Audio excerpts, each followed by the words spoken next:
Chapter 1683. Jiang Zuo was confused from the fever. Otherwise he wouldn't have said such words. He wouldn't have let go of Shui Yaoyao's hand. But he really didn't think it was Shui Yaoyao. So after he said that, he closed his eyes, his pale handsome face unnaturally red. One look and she knew it was caused by his high body temperature. It was probably because he was too uncomfortable, his brows were furrowed and his breath was hot. Shui Yaoyao sat at the side, her heart suddenly throbbing.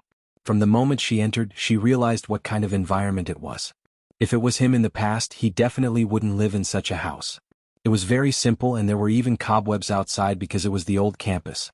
The room was clean, but it was a world of difference from the place he had lived in for a long time.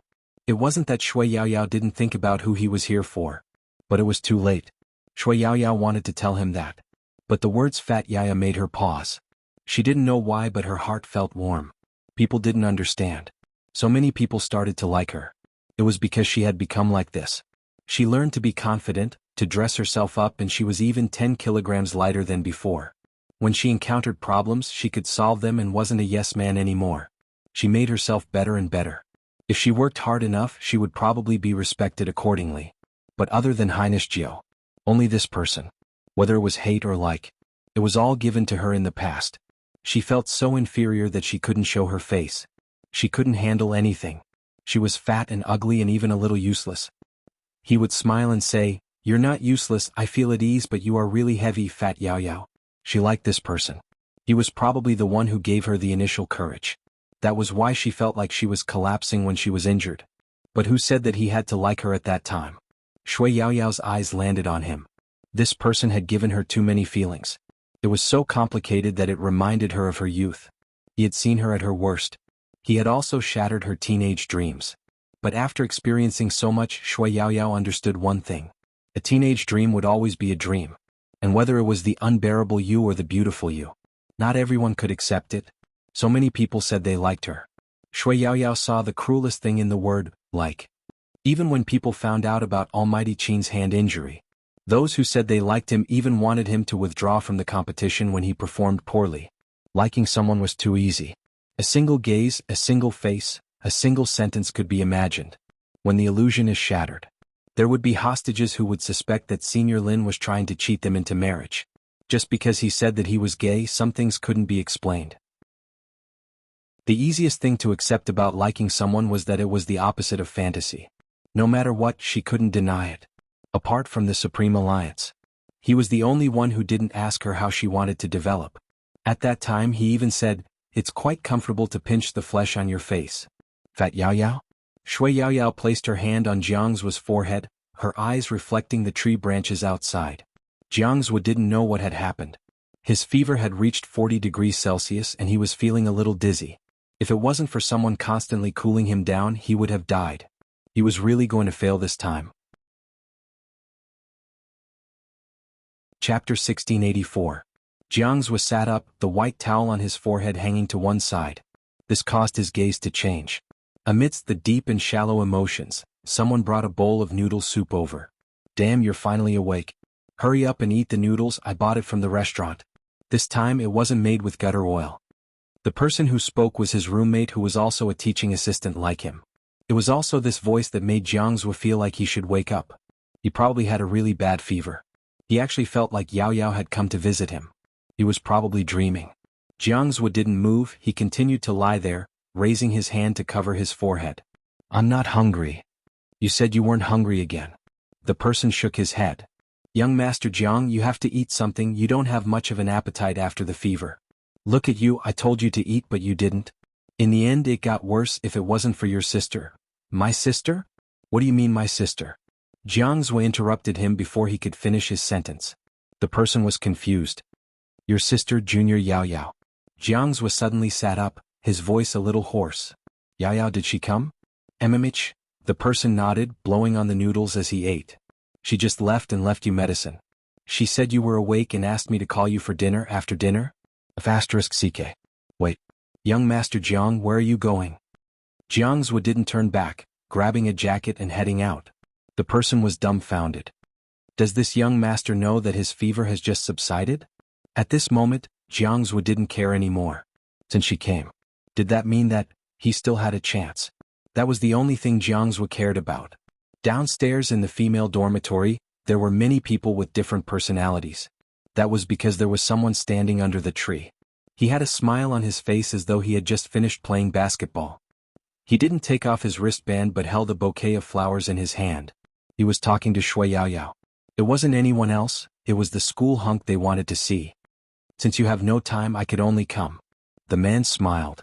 I wanted to tell you slowly, but it seems like if I don't tell you now, I'm afraid I won't have the chance in the future. You should have felt it. Shui Yaoyao stood there, not saying a word. You said you have a boyfriend. I've been following the team for so long, but I've never heard any news of you having a boyfriend. After the assistant came, I was even more certain that you don't have a boyfriend. What I'm about to say next, I hope it won't cause you any psychological burden. If you feel like you can't get along with me after hearing it, then just pretend you never heard it. Yeah, I like you. When he said the last word, Yi Zichen was stunned. Almost everyone who was walking back and forth heard it. Not to mention that this was a female dormitory. How fast did the news spread? Some even covered their mouths. There were even people whistling. The school hunk confessed. This would have been impossible in the past. It was even more impossible for him to be waiting for someone downstairs. But now, this scene was really like a scene that only appeared in television dramas. The girl he confessed to was truly blessed. Someone cupped his face and started to jeer, yes, yes, yes. Everything was so lively and beautiful. Chapter 1685. Was there no hope left? He bit his lower lip. His legs felt like they were filled with lead. They were heavy and heavy. On the two of them. He saw youth and the future. But thinking about it carefully, what was between them? The hurt, the past, and the absurdity that he didn't even want to think about. Jiang Zhuo couldn't figure out where his problem was. He really wanted to ask her. Was it his fault that he didn't know how to like someone? Now it was proven. It was his fault that he didn't know how to like someone. Because he had never cherished or trusted anyone. However, there was only one person whom he was completely good to. Jiang Zhuo lowered his eyes. He was a businessman. They were around the same age. But his way of thinking was different. Compared to their beauty, he seemed to only be left with benefits. No matter what he did, he had to consider the gains and losses first. How did he grow up? Ever since his mother died, he guarded the Jiang family. Those women who wanted to marry his father. If he wasn't a person who considered the gains and losses, how could he deal with them? He wouldn't allow anyone to touch the Jiang family's things. It wasn't because he liked being the young master of the Jiang family. It was because these things originally belonged to his mother. So, in the future he would be alone again. Jiang Zhuo lowered his head and laughed. This time he didn't do things his way. Except that he didn't want to force her. And there was another point. Maybe a long time ago he was already alone. It was him who always lived in the past. He remembered when he was 10 years old. On Christmas, Qin and Mo stood at their doorstep. The person who usually didn't touch anything would decorate the Christmas tree like a little artist. This was a foreign holiday and it had nothing to do with them. Besides, the Qin family valued the Chinese season more. It was just a small habit. Ever since he knew Qin and Mo, he would come once a year. At that time he asked him, "Why do you always do these things?" Qin and Mo said, "Someone likes it." He didn't need to look to know. Someone, but that person isn't here. Qin and Mo looked up, his gaze unchanged. She isn't here now. As long as I wait here, she will come back one day.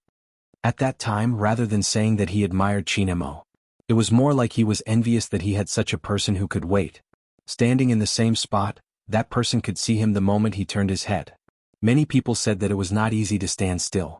Because no one could keep themselves unchanged. Yes, Qin and Mo hadn't changed after so many years. Even after what happened to him, some things didn't change. But does anyone know? Some people had left and that was it. She would never look back to see what she had left behind. Because everyone was becoming stronger and stronger. To create a new life. But there was only Qin and Mo. She looked back. She even ran.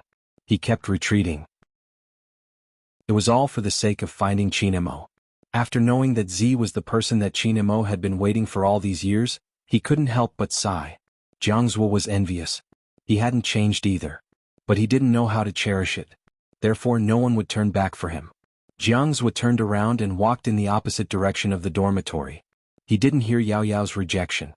His voice seemed to have faded away in his ears. Chapter 1686. Jiang Zhuo stopped in his tracks. As though he couldn't believe his ears. She lifted her eyes. Before Shui Yaoyao could say anything, she was pulled into his arms by the other party. This was the female dormitory. Moreover, School Hunk Kai had just confessed. The surrounding people hadn't left yet. They covered their mouths when they saw the scene. What's going on? Li Tao was confused. The only one who was conscious was Shui Yaoyao. She felt his body temperature, it was abnormally high. She pushed him. Jiang Zuo smiled as though he didn't care. He knew he would be pushed away, but he still wanted to hug her, probably because he needed some strength to walk out. But before he could move, Shui Yaoyao grabbed his wrist. What's wrong with you? Why did you come out before your fever subsided? Jiang Zuo's peach blossom eyes seemed to be covered with a layer of light. It was beautiful. Are you concerned about me now? You are my brother, even if we aren't related by blood. Shui Yaoyao glanced up. Jiang Zuo leaned against the tree, still looking handsome. I don't want to be your brother. Tell me, why did Auntie Shui marry me and stop me from chasing you? Shui Yaoyao paused. That joke isn't funny. How is it a joke? Jiang Zuo lowered his lids. I like you, don't you know that? Shui Yaoyao looked at him. You didn't think about chasing me then, I was so fat, didn't you? You told everyone that you weren't close to me. Because I knew Auntie Shui was going to be my stepmother. Jiang Zuo's lips were pale. I was a jerk, but I wanted to chase you, it wasn't a joke. Who else did you think gave you the flowers? Shui Yaoyao froze. You gave me the sky full of stars? MH, Jiang Zuo chuckled. Didn't you say no one celebrated your birthday? Shui Yaoyao clenched her fingers. Why didn't you say that before? Because I felt that you betrayed me. Jiang Zuo lowered his voice. You knew that I hated those who got close to my father, but you didn't tell me that Auntie Shui had a boyfriend, that he was my father. Shui Yaoyao opened her mouth. That was true. At the end of the day, she was afraid that he would hate her, so she didn't tell him immediately. I only knew one day earlier than you. Shui Yaoyao was telling the truth. She was really weak at that time, but she had thought about telling him the next day. But that day her brother started to have a stomachache, so she had to send him to the drip. When she saw Jiang Zuo again, someone had dug out her diary and pasted it on the school newspaper. Everyone in the school knew that she had fallen in love with a high and mighty senior. People said that she was a toad trying to eat swan meat, and that she should not be a demon when she was so ugly and fat. She had only written those thoughts for him to read. She was well aware of the distance between them. I didn't have any real thoughts. At that time, Shui Yaoyao only wanted to make this person her goal. When it was announced, she really wanted to run away. And he didn't even look at her. She thought he hated being liked by someone as fat as her. Only then would it be that kind of performance. It was like the nightmare that kept appearing after she fell in love with him, and then it became real. So it wasn't? Was there something else? Chapter 1687. MH, Jiang Zuo replied. It wasn't until a long time later that I understood that you couldn't control Auntie Shui's marriage to the Jiang family, because I couldn't either. It's all in the past. Shui Yaoyao glanced over, seemingly taking a deep breath. Let's go to the infirmary first. Jiang Zuo lowered his lids, not moving. It's not in the past with me because I still like you. Shui Yaoyao's fingers paused. Jiang Zuo looked at her and stretched his hand out, his voice a little low. We signed a contract previously and I want to renew it. This time you can set the rules and I can do anything you want. If you think I was a jerk previously, you can vent your anger. But you have to be mine. Are you willing to renew this contract? Shui Yaoyao didn't speak. Jiang Zuo stood there, feeling the weight of his hand hanging in the air. 1 second. 2 seconds. Almost 10 seconds passed. Jiang Zuo roughly knew her attitude, but he wasn't willing to accept it. His heart felt like it was soaked in ice water. It felt empty and cold. Just as he was about to lose all hope. Too many scenes flashed through Shui Yaoyao's mind. In the end, it stopped at the scene where he called her Fat Yaoyao. Hence, Jiang Zuo's hand was about to hang down when Shui Yaoyao suddenly raised it. She seemed a little impulsive. If you renew the contract, if I get fat again, it's better if you get fat again, then no one will snatch you from me. Jiang Zuo was faster to cut her off. Shui Yaoyao's eyes lit up. You know I have an inferiority complex and my thoughts run wild. You should also know that I look fickle and easily attract women. You have to be wary of them. Jiang Zuo lowered his lids. Just be wary of them, don't be wary of me. Shui Yaoyao couldn't help but laugh. Because of your looks? At the very start, he had complained about this on the rooftop. Just because we have money now. It could be said that young Master Jiang was very straightforward. Shui Yaoyao glanced over. I can't guarantee I will be like before, let's try again. You want to return the goods after a bad test. Jiang Zuo felt a tinge of bitterness in his heart, but it was more of a new lease of life. I won't let you have that chance. Shui Yaoyao chuckled lightly. Maybe other girls will give me this chance. For example, when they get close to you, it's not impossible that you can't control yourself.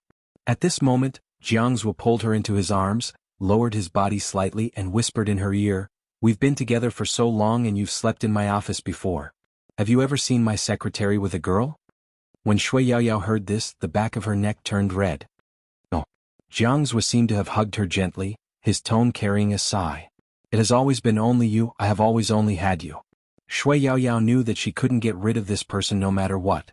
Fortunately, things were different now. Now, when she heard these words, she would not lose her rationality. His heart could still beat and there was a slight sweetness in it. So this was what it looked like when you liked someone just right. Indeed, he couldn't let go of what happened in the past.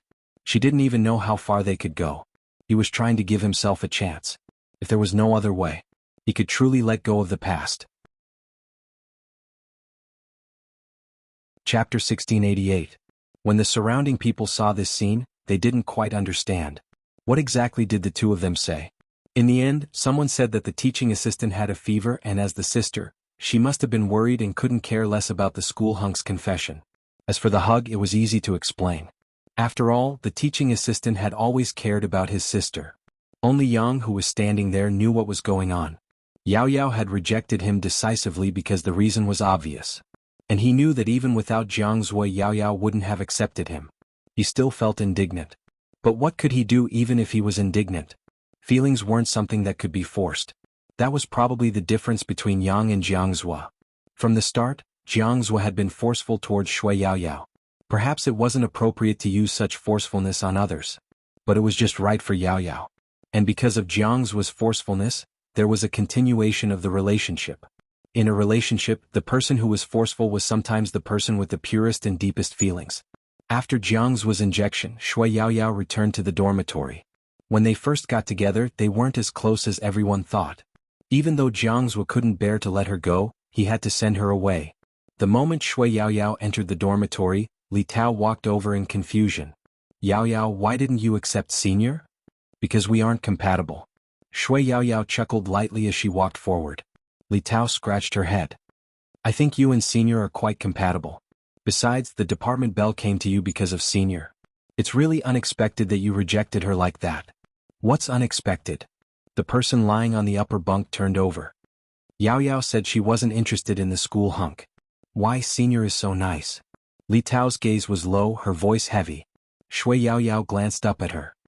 "I have someone else in my heart. We had a misunderstanding in the past, but now we are at the stage of reconciliation." "Someone else?" "Oh." Li Tao and her roommates exchanged glances, confused. They hadn't seen Yao Yao's messages. Why was there someone else? Shui Yaoyao brought the toiletries over. "You will know in the future. I'm going to take a shower first before there's no hot water." There would be no hot water in the dormitory during the designated time. Shui Yaoyao wasn't lying. Someone was still waiting for Li Tao's message. "What do you think? Was there any progress? Why did Junior Yaoyao reject our fourth brother?" Li Tao replied, "Yaoyao said she already has someone in her heart."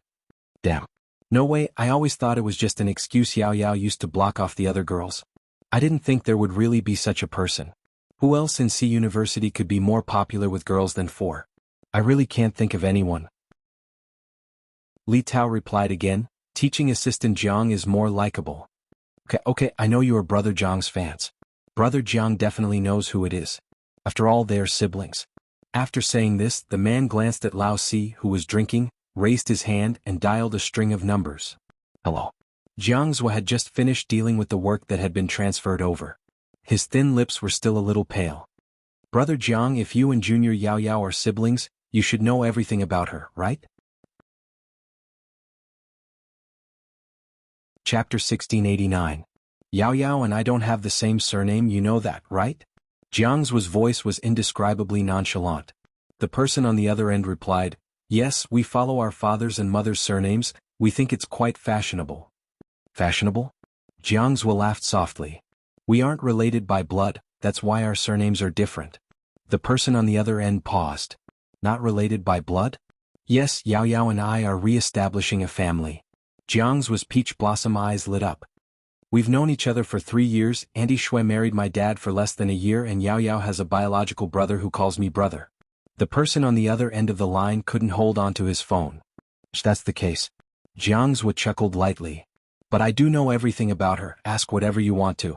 That person thought that although the secret he knew was too big, he was still shocked. But he had to ask what he had to ask. Junior Yao Yao said she has someone else in her heart and rejected Seely because of this. Brother Jiang, who is this person? Do you know? Jiang's eyes deepened and he didn't beat around the bush. I know it's me. The person on the other end? There was a moment of silence. His tongue was in a knot. It's you? He wanted to hang up. What should he do? Jiang's voice drifted over again. There was a misunderstanding between us because my dad wanted to marry her mother. I always felt that they got close to us for money and I don't want to be her sister. Before I came, everything had been resolved. Now that I've been legally removed from my father's name, it's legal for me to be with her and I don't have to worry so much. But she's a girl and it's different. I hope that she won't announce this news. If you can keep it to yourself, try not to. There are many people in the school and they don't know what is going on. When the time comes, they will only say that she shouldn't be with me since we are reorganizing our family. The person on the other end of the line didn't know what to do. The impact was too huge. Jiang's smile was low. If it's because of your Seely, then there's no need. He's so smart he should already know, so I hope you can keep this a secret. The person opened his mouth. What are you doing now? We have already reconciled. Jiang's voice was faint. Didn't I say from the start that I came here because of her? That person coughed lightly. Brother Jiang, I'm not a girl, so don't release your charm. When are you guys going to stop like this? Junior Yao Yao is so popular. Won't you feel insecure if you don't publicize it? Moreover, there are more people who like you. It's easy for misunderstandings to arise between the two of you. Break up. This question was a little harsh and realistic. Jiang's clenched his fists, his gaze faint. We'll talk about the rest when her life is stable. That person shook his head. Brother Jiang, I feel that you're quite pitiful now. You have a girlfriend but you can't go public. You're even worse than us single dogs who don't have a girlfriend. Luckily, if you still have to show off your love to Junior Yao Yao when you're teaching us, then fourth brother really doesn't want to do research anymore. Brother Jiang, to be honest, are you worried that someone will confess to Junior Yao Yao every day? Jiang's paused. That person didn't expect him to admit it so directly. Then he smiled faintly. I'm not just afraid of that. Chapter 1690. She's only a freshman. We can talk about this when people aren't so curious about her. Curious? Your school hunk confessed downstairs. Everyone would be curious about her. Why did he hear jealousy in that sentence? Jiang's voice was still calm. In the future, focus on your development. If fourth brother has any matters, get him to look for me or her in private. Ordinary girls might not have to worry about curiosity, but Yao Yao is different. Besides, people who don't know the truth will talk about her, so I hope that you can keep it a secret. That's not a problem. When that person heard this, he finally understood that Brother Jiang's feelings were indeed deeper than their fourth brother's. As for fourth brother, they should just drink together. In this state, it wasn't as if he didn't have the chance to snatch Junior Yao Yao over. Anyway, Brother Jiang wouldn't make it public. Just like that. It lasted for 2 weeks. The two of them tried to be together. He was really trying to do it. Jiang's would send a bunch of things to the dormitory just like before. But Shui Yao Yao's state of mind had changed. She would look at the things and smile, then distribute them to her roommates. It seemed like everyone would pay attention to their dressing after being in a relationship. Shui Yao Yao was the same, just that it was appropriate. In addition, the classes were getting tighter and there were projects to do. Hence, there were times when she would grab her hair and sink back into the game during the test. Jiang Zuo was the counselor, and when he saw her like this, he would place a bottle of water beside her. He didn't show anything, but it still made people feel that there was an inexplicable intimacy between the two of them. The only time they could be alone was probably the journey from the lab to the dormitory. It was less than 10 minutes and it was Jiang Zuo who sent Shui Yao Yao. I want to have a brother too. Li Tao held the pastries for afternoon tea, feeling that being Yao Yao's roommate was a blessing. Although she still couldn't understand why Yao Yao didn't accept the school hunk. In the past, I really couldn't tell that Yao Yao was a rich second-generation heir, but looking at the way the teaching assistant acts, she is rich, really rich. Shui Yao Yao smiled. Do I look poor? It's not as high profile as the teaching assistant. Someone started posting pictures of the teaching assistant on the school website. He wanted to buy the same necklace, but when everyone searched for the price, it was 2,333. Li Tao shook her head. Alright Yao, today is White Valentine's Day. How are you going to spend it? Why don't we invite the people from Senior Brother's dormitory out so that we can get together? Shui Yao took a bite of the pastry. I have an appointment that day. You guys go. He has a date. The other people in the dormitory widened their eyes. Yao chuckled. Yes. Didn't you reject Senior?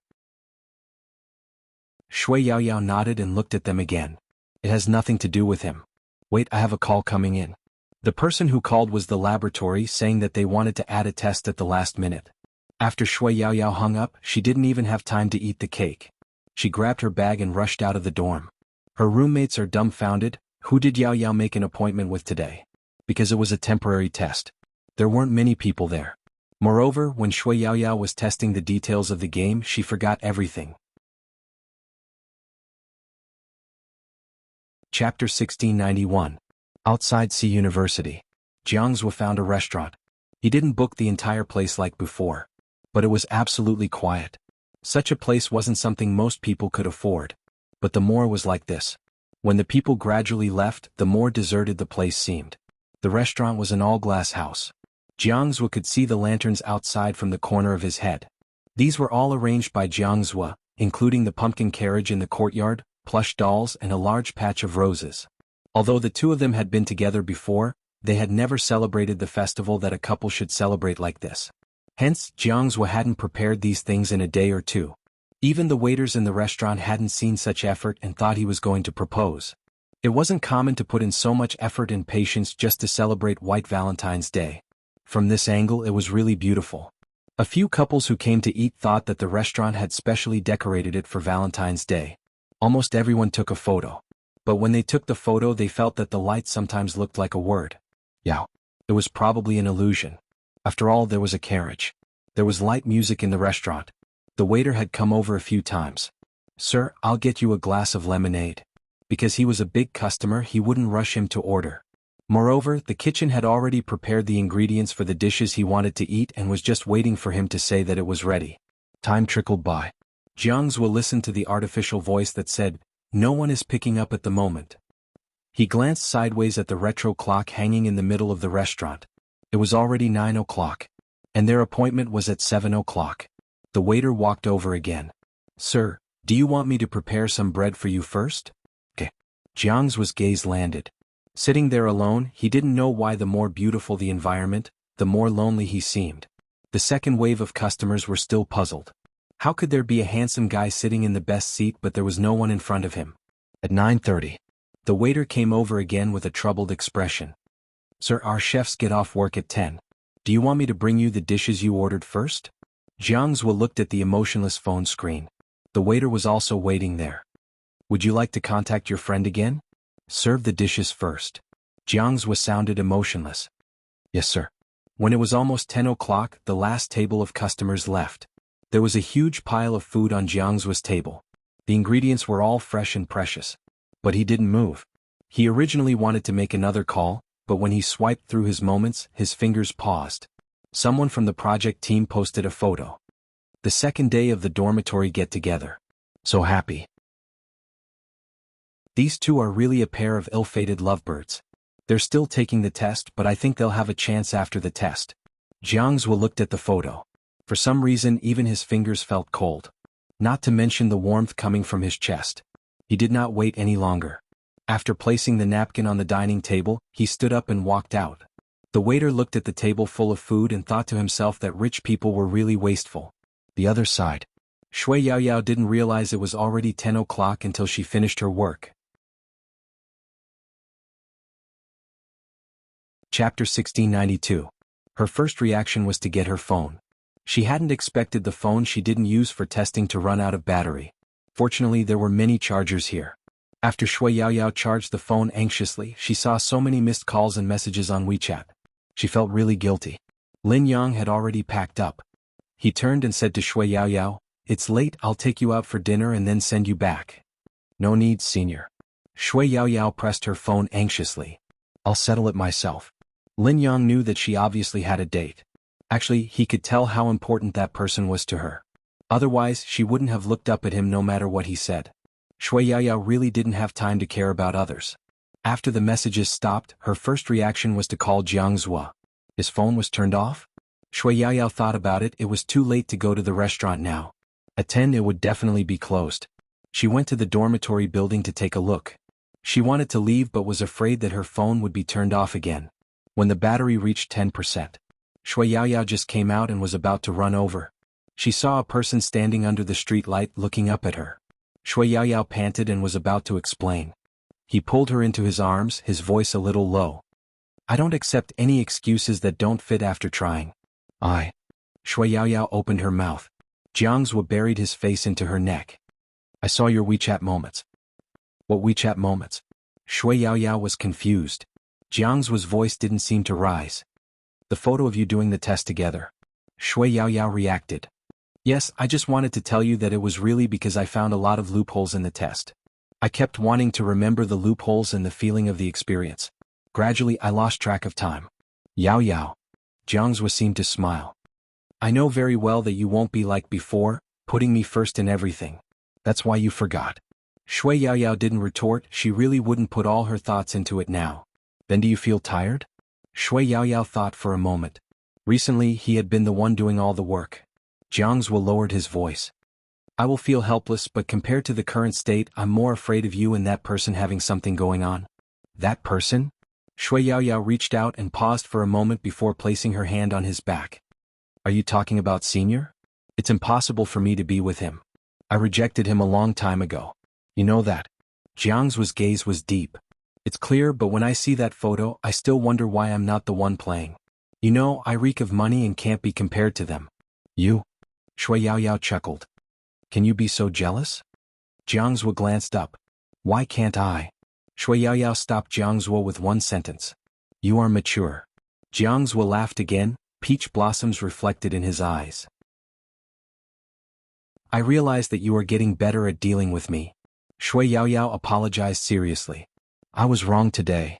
Jiang Zhuo lowered his gaze. Shouldn't you compensate me? Shui Yaoyao arched a brow. Compensation. Chapter 1693. Shui Yaoyao paused, lowering her lids. She didn't think she would fail. She was the one who didn't. Without a doubt, Shui Yaoyao was blessed. Similarly, she wouldn't make the person she was with feel uneasy. Since they had decided to be together again, she had to show her confidence. Especially when they were having supper, she saw Jiang Zhuo's post and knew that he had prepared so much. This thought intensified. Shui Yaoyao had always been a gentle person. Perhaps in the eyes of others, she didn't have a personality. But in Jiang Zhuo's eyes, she knew that he was understanding. In the past, he didn't know how to cherish. It seemed that all lovers in the world were like this. After being separated once, they would calmly think about what had caused the misunderstanding between the two of them.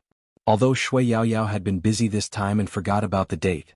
But after this time, the barrier between the two of them seemed to have disappeared. To Li Tao, Yaoyao was getting prettier. Shui Yaoyao smiled faintly. Let him treat everyone to a meal today. Li Tao's eyes widened. The person in your heart? Honestly, you guys are together now, right? Yaoyao, your expression changed when you mentioned him. Shui Yaoyao didn't deny it. I wanted to tell you guys, but I thought it would be better to be formal. The test is over and we can have a meal together. No problem. We have to eat. They had to see who had defeated their senior, the school hunk, to become the white moonlight in Yaoyao's heart. Shui Yaoyao felt that she had to tell Jiang Zhuo first. She made a call. Jiang Zhuo paused, his lips curving up uncontrollably. Is that why you're turning me into a permanent member? Shui Yaoyao was thin-skinned, her cheeks flushing. Are you free for dinner? I'll arrange it, you don't have to explain anything, I'll explain later. Jiang Zhuo chuckled. Everyone in your dorm can eat, let's go somewhere with a good environment and big portions. Shui Yaoyao was glad that she wasn't on speaker. What did he mean by everyone in her dorm could eat? But Li Tao, who was closest to them, heard it and asked in confusion, how does your boyfriend know that we can eat? Because he was the one who ordered afternoon tea every day. Shui Yaoyao didn't say this. Instead, she said helplessly, don't you know how to refute? I really can eat. Li Tao frowned. Why do I feel that the voice over there sounds familiar? Shui Yaoyao knew she wasn't good with words, so she didn't say much.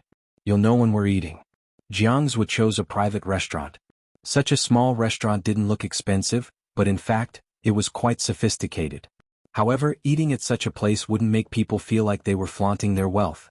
Those who have sharp eyes will know that Yao Yao's boyfriend is taking care of these students. Li Tao nudged Shui Yao Yao. Your boyfriend isn't bad, but for him to eat at such a place, he can't be much older than you, right? Yao Yao laughed. What are you thinking about? Chapter 1694. Shui Yao Yao was about to speak. The waiter said, "We're here." It was a private room by the window. Jiang's was already seated there. When he saw them, he stood up and took the bag from Yao Yao's hands, his smile still filled with love. Is there a traffic jam at this hour? It's all right. Shui Yao Yao was already used to such actions. The few people beside them seemed to have lost their souls when they saw this scene. What was going on? Even when they sat down, they felt like they were in a dream. Where was Yao Yao's boyfriend? Where was he? No. It couldn't be a teaching assistant, right? Jiang's poured tea for them, and after a smile, he told them everything that had happened between him and Shui Yao Yao. Li Tao's first reaction was, "Then why did you come to see university?" For her. Just these 3 words were enough to move the hearts of others. If the first half was said to be in a daze, then in the second half. Since they were teaching assistants and they had known each other for such a long time, it didn't matter if they ate a little more. Finally, Jiang's felt that he could hold his head high and be the first in Yao Yao's heart. The waiter from the small restaurant walked over. Because he was dressed in ancient attire, he looked like a waiter. But the waiter held a small tablet in his hand, only the size of a palm. One look and it was obvious it wasn't sold in the market. May I know who is Miss Shui Yao Yao? Shui Yao Yao placed her chopsticks down and glanced up. It's me. A customer left this here. He said that you had arranged to have a meal here and he would give it to you when you showed up. Jiang's eyes flashed. He even knew where they were having their meal. Could he be a scammer? Li Tao's worry wasn't without reason. Shui Yao Yao wouldn't believe everything until she took the tablet and saw the logo. Her eyes seemed to tremble. This was the Supreme Alliance's team logo. Shui Yao Yao's fingers moved slightly, opening the page. A line of words entered her eyes. It was this line of words that made Shui Yao Yao cover her mouth with her hand. Her eyes even reddened. But very quickly she suppressed the emotions. When he raised his head again, his eyes seemed to be able to burn something. Jiang's didn't need to look to know who sent it. Spade Z. However, there were some deviations in the contents. When he saw the tablet page, he was also stunned. Li Tao and the others didn't know what was written on it. They only felt that Yao Yao was exuding an indescribable happiness from inside out. At this time, in Waterfront City not far from C University, after the 3 gods of Xiangnan retired, they recruited a lot of new people. One of them took a very interesting path. Some students were very excited. Even when they were eating, they kept saying, "I feel that she is really like my Almighty Z. She is so handsome." Almighty T is Almighty T, don't say that every handsome guy is like Spade Z. Even though I like Spade Z, I can't stand it. Ever since Supreme Alliance disbanded, Spade fans probably wouldn't come out anymore. Just because I dyed my hair silver, called Spade T, and was hailed as the light of the future, I have to be messed with? Anyway, I like them both. Me too. Spade fans should stop. It's so annoying to fantasize everywhere. Chapter 1695. It's just the same name. Are you going to cause a ruckus? The chef arched a brow. The ruckus is a Spade fan? If they aren't Spade fans, then who are they? The person who was called Uncle trembled. He was indignant. I'm so handsome and you call me uncle? You are the uncle. All right. He took a deep breath. Come, let's analyze it. The Spade T, right? It isn't a big deal to have the same name. It's normal to bump into each other. Let me explain. Under normal circumstances, we should resolve the matter. After all, Supreme Alliance has been disbanded and Spade Z hasn't appeared for 3 months. Why do we have to bring up Spade fans? As far as I know, a lot of Spade Z's fans have quietened down following Spade Z's retirement. Alright, your Almighty T is very popular, so popular that you can gather this group of people. Then let me ask you, do you have to disguise as a man to compete nowadays? Do you have to use the same name? All of these are fine. It isn't a problem since there are businesses involved and no one can say anything, right?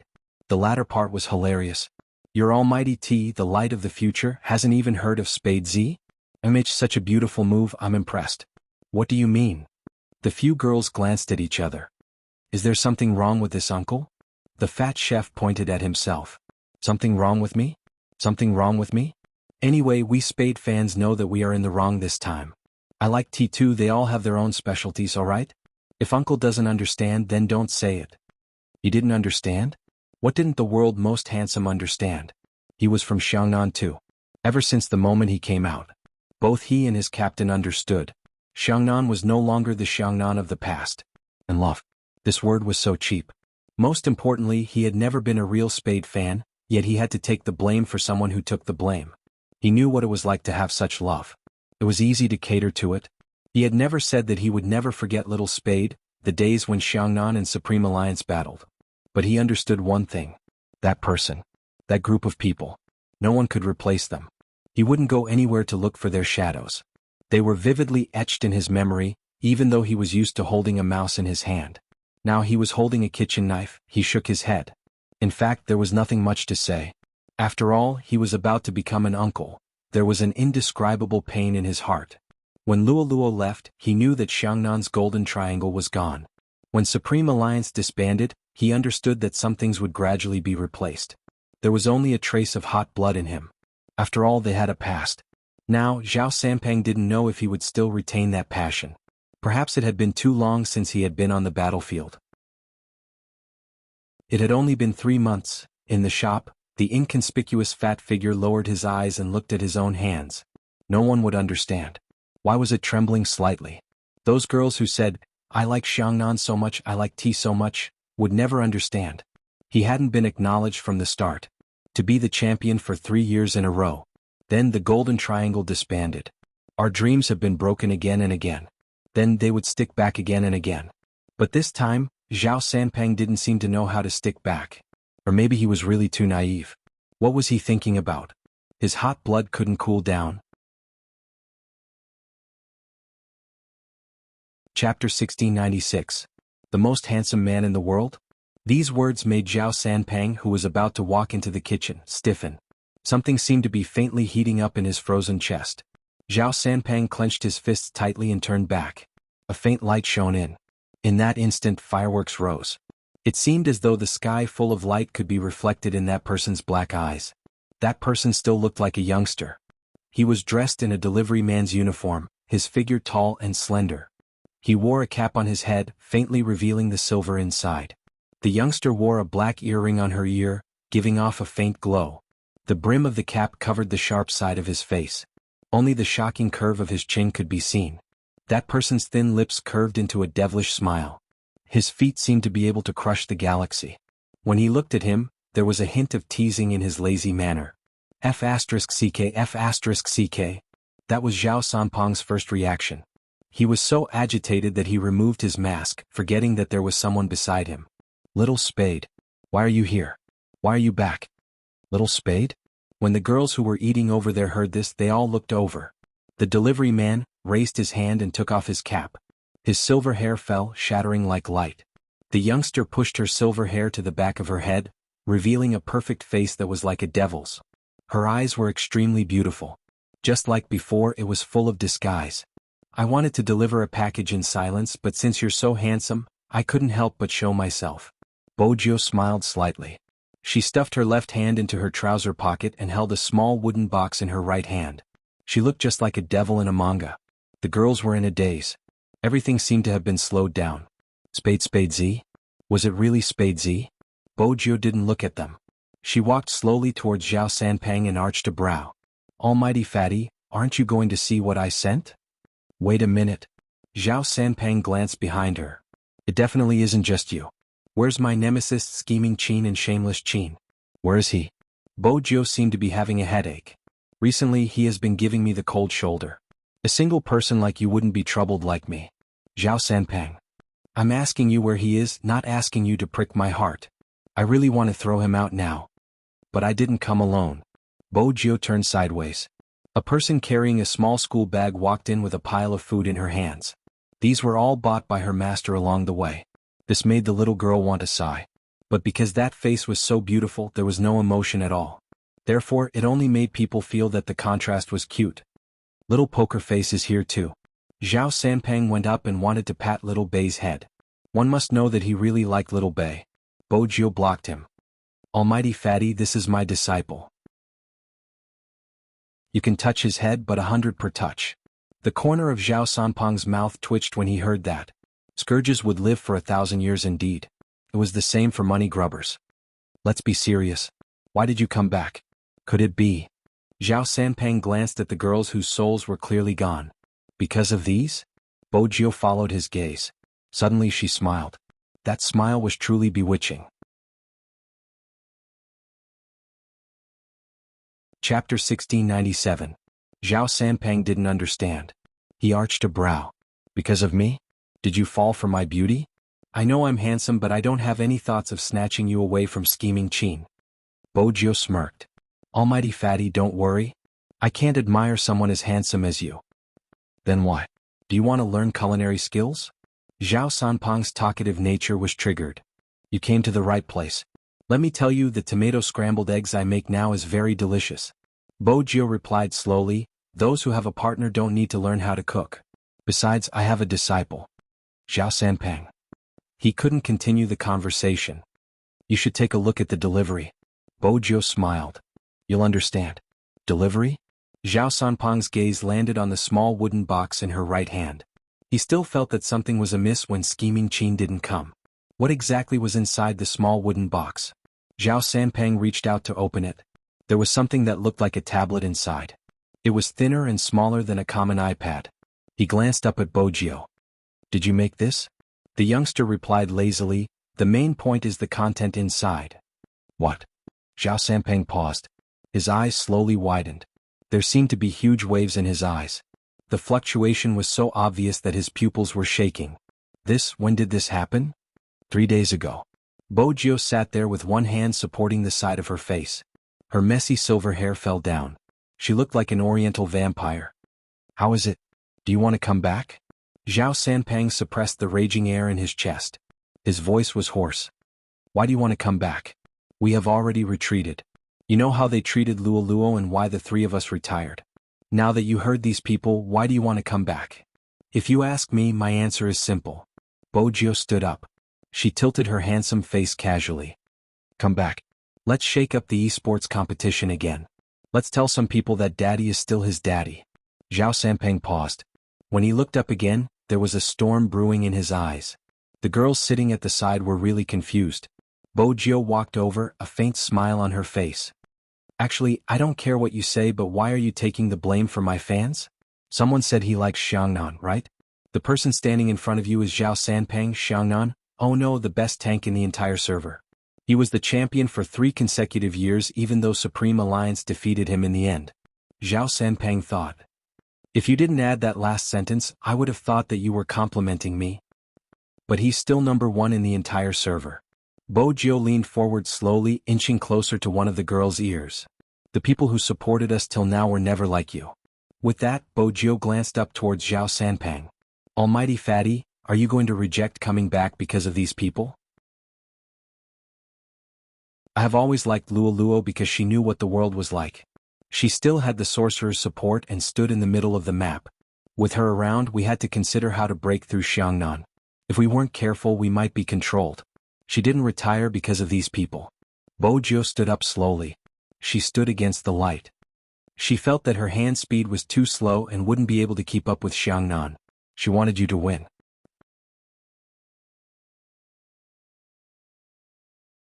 Chapter 1698.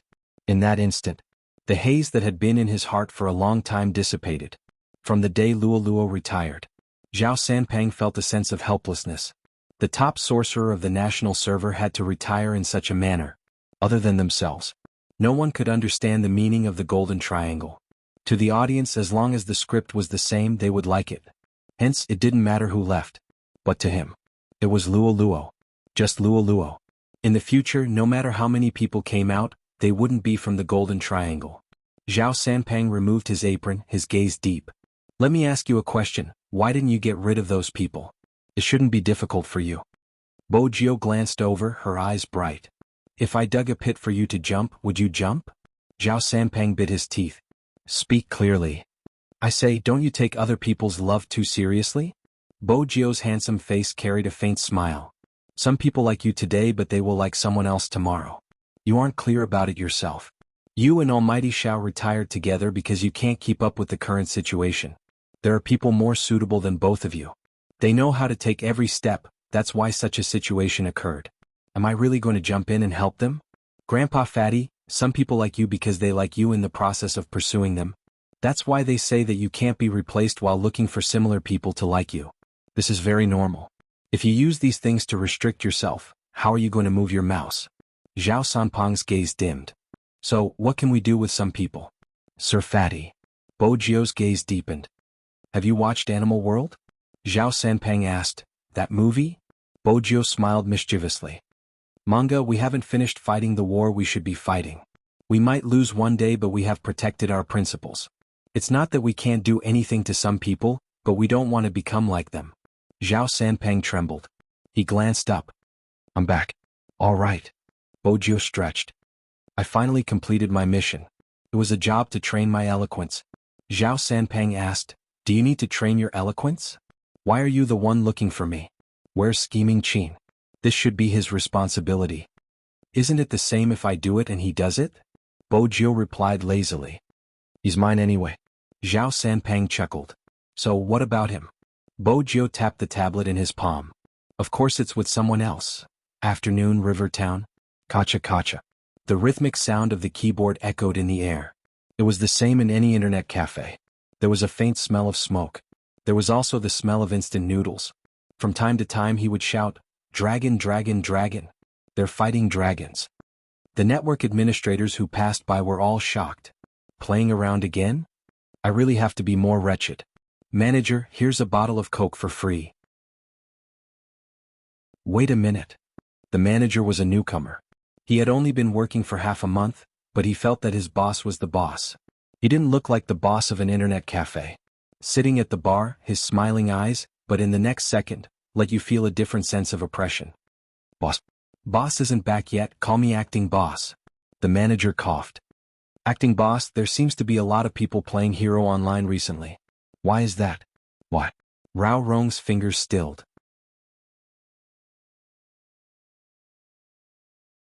Chapter 1699. Rao Rong was about to speak. Just then there was the sound of the door opening. The manager turned to look. A person walked in. The man was wearing a dark trench coat with a pure white shirt inside, giving off a cold and noble vibe. His face was handsome and half of it was covered by a pure black mask. Her cold and fair complexion and curves were like the finest porcelain jade. He seemed to have walked out of a manga, his legs long and slender, his body tall and straight, his eyes filled with a faint indifference. Even though the surroundings were noisy, he didn't seem to be affected at all. The manager was still thinking about how he looked like a young master from an aristocratic family. Why would he appear in an internet cafe? Just then he saw the man walk over slowly. The manager didn't know why, but he felt an indescribable pressure. He seemed too much like the final boss in a game. Sir. Before he could finish his sentence, his boss smiled. Then they heard their boss's slow voice carry a hint of a smile. Why are you back? They knew each other? The manager thought to himself that his boss didn't seem like an internet cafe owner. The people he knew weren't ordinary either. The man removed his mask, the coolness intensifying. Who else could it be? Are you going to chat here? On the big screen in the internet cafe was the 3000 knife cutting that he had used in the Asian Cup as well as his side profile. The manager looked at the screen and then at him, his eyes widening. Almighty? Manager, my Coke. Someone stood up. However, the network administrator felt like he was dreaming. The hand holding the iced Coke didn't seem like his own, knocking against the table leg twice. When he came back there was no one at the bar counter. Even their boss was gone. What was going on? He really saw Almighty Qin just now. He lowered his head and started to post on WeChat. I had a dream I saw Almighty Qin in an internet cafe. *CK, he's so handsome in real life. Very quickly someone replied, Bro, you were dreaming, that's impossible. Actually, it wasn't impossible, but the specific information about this internet cafe was only known to the fans of Supreme Alliance. After that, they said the manager had changed and no one had specially looked for it. But they weren't sure. It was Rao Rong. He was one of the 3 captains back then, the best team controller in the country. At the same time, Shao family. Everyone was beaming with joy. Young master, wait with young madam. Madam and the rest are upstairs, they will come down after some preparation. Okay. Xiao Jing sat down with them. Luoluo's face heated up. Young madam, it had been 3 months. When Luoluo knew she was going to meet her captain's parents, she felt a little nervous. After all, her family values were really related to knowledge. Whenever she was nervous, she would say to Xiao Jing, "It's all my fault for not studying hard before." Xiao Jing glanced at her, pulled her over, and lowered his head to kiss her. "They're already very happy that I'm not gay." Xiao Jing was probably the only person who would use this excuse to comfort his wife. Luoluo smiled beautifully. "Does Uncle and Auntie suspect that you're gay?"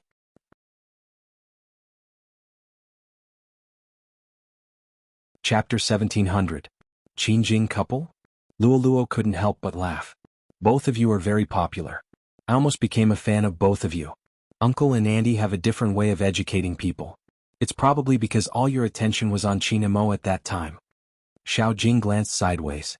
"I'm just studying my opponent. Is it that funny?" "A little." Luoluo always said whatever was on her mind in front of him. Her eyes were bright and her teeth were white.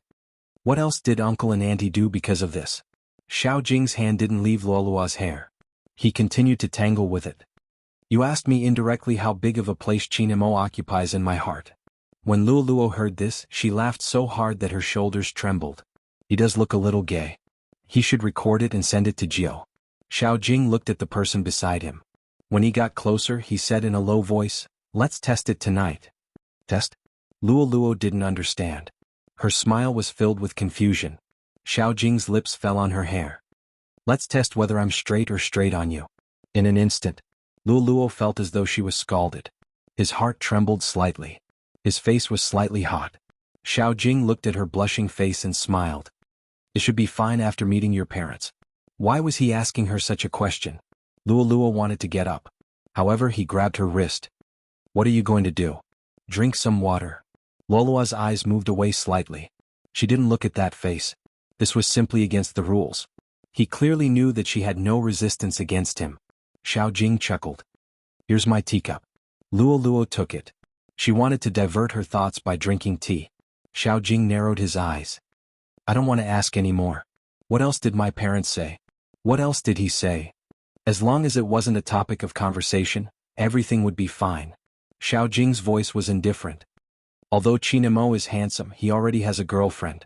Let me be mentally prepared." Luoluo wanted to laugh again. At this moment, a voice came from the other side. "Xiao Jing, what nonsense are you saying to Luoluo?" It was Mother Xiao. Knowing that her son was going to bring his girlfriend, she was overjoyed. The Xiao family was indeed engaged in scientific research. Other than medical research, there were also some things that could be used by the military. They were all in the courtyard. This time his son returned to the main family. They were worried that he had come back because of Qin Feng. One had to know that the last time her son came back, he said that he was investigating something for Qin Brat. Luoluo's appearance was like a savior. From the moment Xiao Taiying's mother sat down, she started to say that her son was boring, and that he didn't know what romance was. He asked Luoluo to be more tolerant and even said that they were teammates. Then I would be at ease. He liked to play games. He said a lot. Luoluo knew very well that this situation happened because of a certain someone's previous topic. Mrs. Xiao had thought about letting her son marry someone from the system in the future. The professors had told her that the girls who did experiments with Xiao Jing were all very good. He was just shocked by his son's reaction. Every time he said, "Not interested," no one was interested in telling him. Apart from that brat from the Qin clan who could make him say a few more words, nothing else would work. Mrs. Xiao was really worried. Now she looked at Luoluo's face. No wonder he didn't like the girls I introduced to him.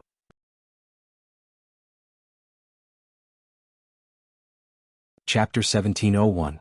"Madam, it's a delivery." "Delivery?" Madam Xiao furrowed her brows. She had never called for a delivery and never bought anything online. Why would there be a delivery? "Did you send it to the wrong place?" Madam Xiao stood up. The delivery man said from the door, "Mr. Qin asked me to send it here. I am from a company that runs errands. He has something for Mr. Xiao Jing." "Qin?" Madam Xiao looked towards her son. Why did Qin appear again? Was Luoluo his son too? Xiao Jing knew what his mother was thinking. "Luoluo and I aren't fake. I won't use her as a shield. In the future, don't read too many stories." After Madame Zhao's thoughts were exposed, she coughed softly. Child, when did I ever think that way? Luo couldn't help but laugh. You and Chinamo are too close.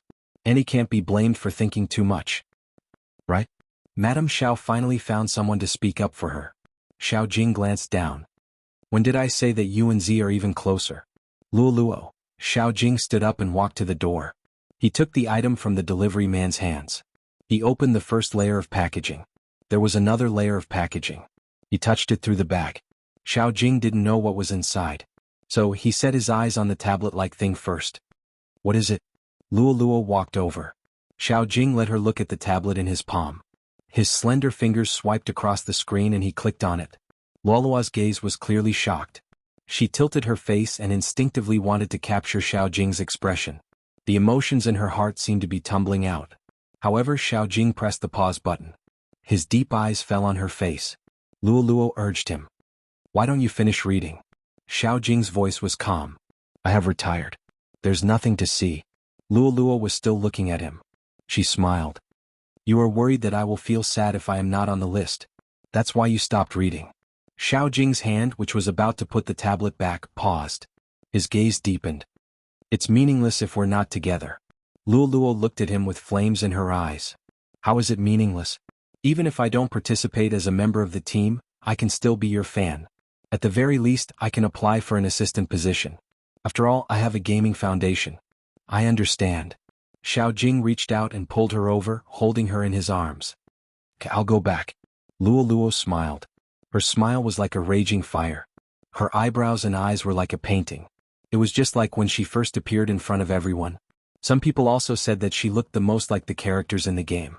When she wielded a magic staff or carried a sniper cannon in the game, there was no one who wouldn't be intimidated by her powerful aura. Applying for an assistant position? Xiao Jing lowered his eyes. You will definitely be on the list. Before Luo could speak, Xiao Jing didn't touch the tablet again. Instead, he followed the instructions given by the higher-ups. He picked up the package next to him. He reached out and tore it. The thing slid down from the inside. This is a battle uniform? Luo picked it up. Xiao Jing's eyes lit up. That's right, it's a battle uniform. Moreover, there are two sets. Two sets, which meant. Luo looked up. Xiao Jing lifted up his black and red uniform, and two huge words appeared in front of him.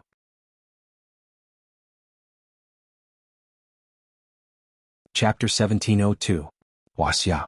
Flamboyant and flamboyant. Luo could see the fire burning in Xiao Jing's eyes. No man wouldn't hope that his hard work and struggle could be used to win glory for the country. And this day had finally come. It was being reported online and on television. Currently, the number of gamers in China had reached 500 million. This meant that China's esports was starting to be known. But just being known wasn't enough. Many people thought that it was something that only internet addicts would do. No one would advocate being addicted to games. But if it was esports, there was no harm in giving it a try. Perhaps no one knew. In 2005, there was a champion player who wore the Chinese flag and won limitless glory. The host's voice came slowly as though he was telling a story. Ever since that time, it seemed as though victory had never belonged to China. I believe that this year will be different. This was what the shoutcaster said as he looked at the screen. At the same time, Lin Corporation Building. A university classroom. A remote town in Tibet. An amusement park for rich kids. In the villa of the Feng family. And in the fields where the crops were being harvested. Lin Feng Yun Hu In Wuyao Coco Feng Shang Lin Chintao.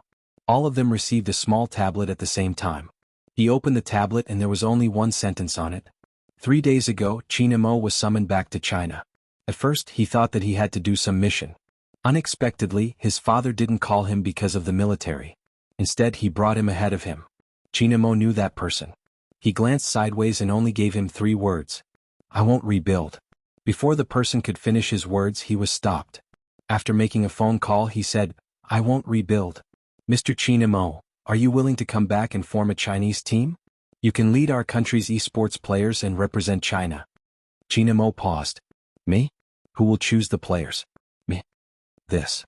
The person went out to make another phone call. After returning, he said, as long as the players are 18 years old, Mr. China Mo can choose. We have a list here. China Mo stood up. I'm not interested in the list you provided. In the esports battlefield, cooperation and winning are the most important. What do you think? Of course. But that person still wanted to recommend some fresh blood. These two are not bad. Do you want to take a look, Mr. Chin? Chin Mo raised his eyebrows and scanned the paper in his hand. One of the Spade T and Flawless Luo Luo were the top choices. He lifted his eyes and looked at the man. His aura was so strong that no one dared to look him in the eye. This is the name list you provided? That person replied, these newcomers are performing well and are very popular. Mr. Chin, I know you have feelings for some people and would definitely want to choose people you are familiar with to participate in the competition. However, this competition is different. I hope you can look at the bigger picture. Are you sure that's what the committee thinks?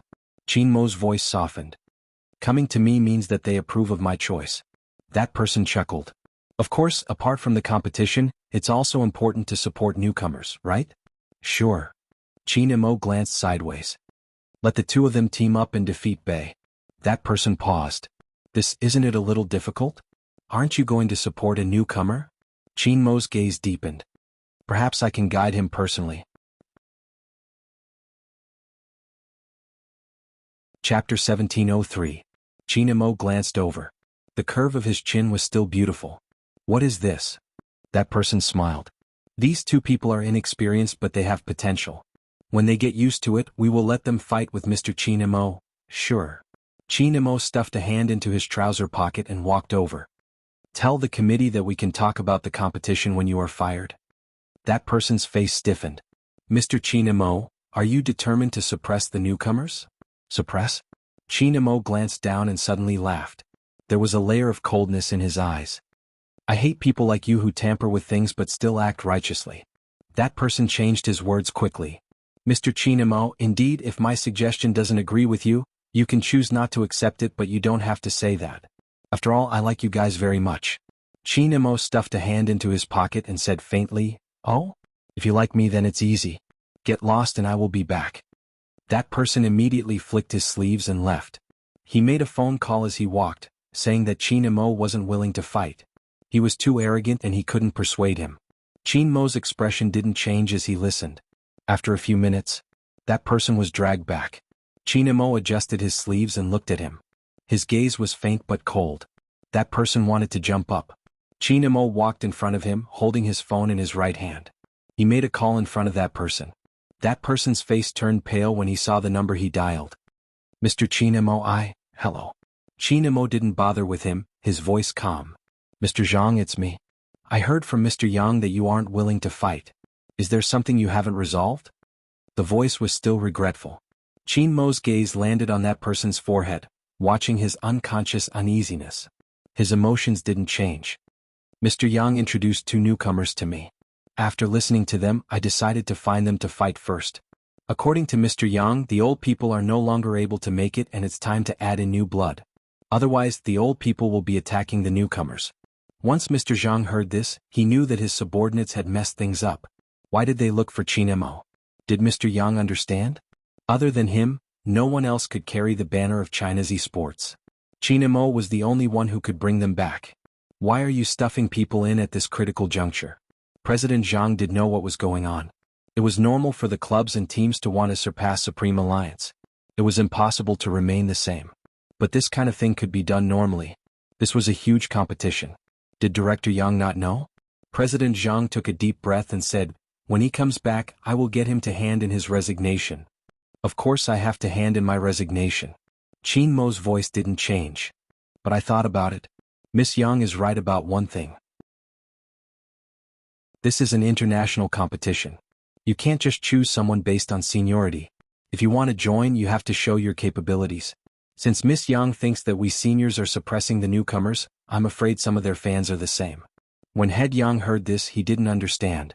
Was he speaking up for him? President Zhang frowned. What do you want to do?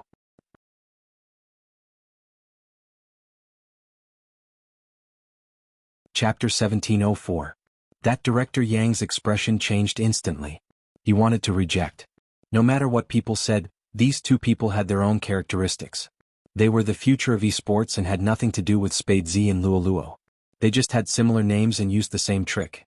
But Director Yang knew that those who watched their competition knew that Spade Z and Luo Luo were in it. Since so many people liked Spade Z, there must be something good about her. On the other hand, Luo Luo had a topic to talk about.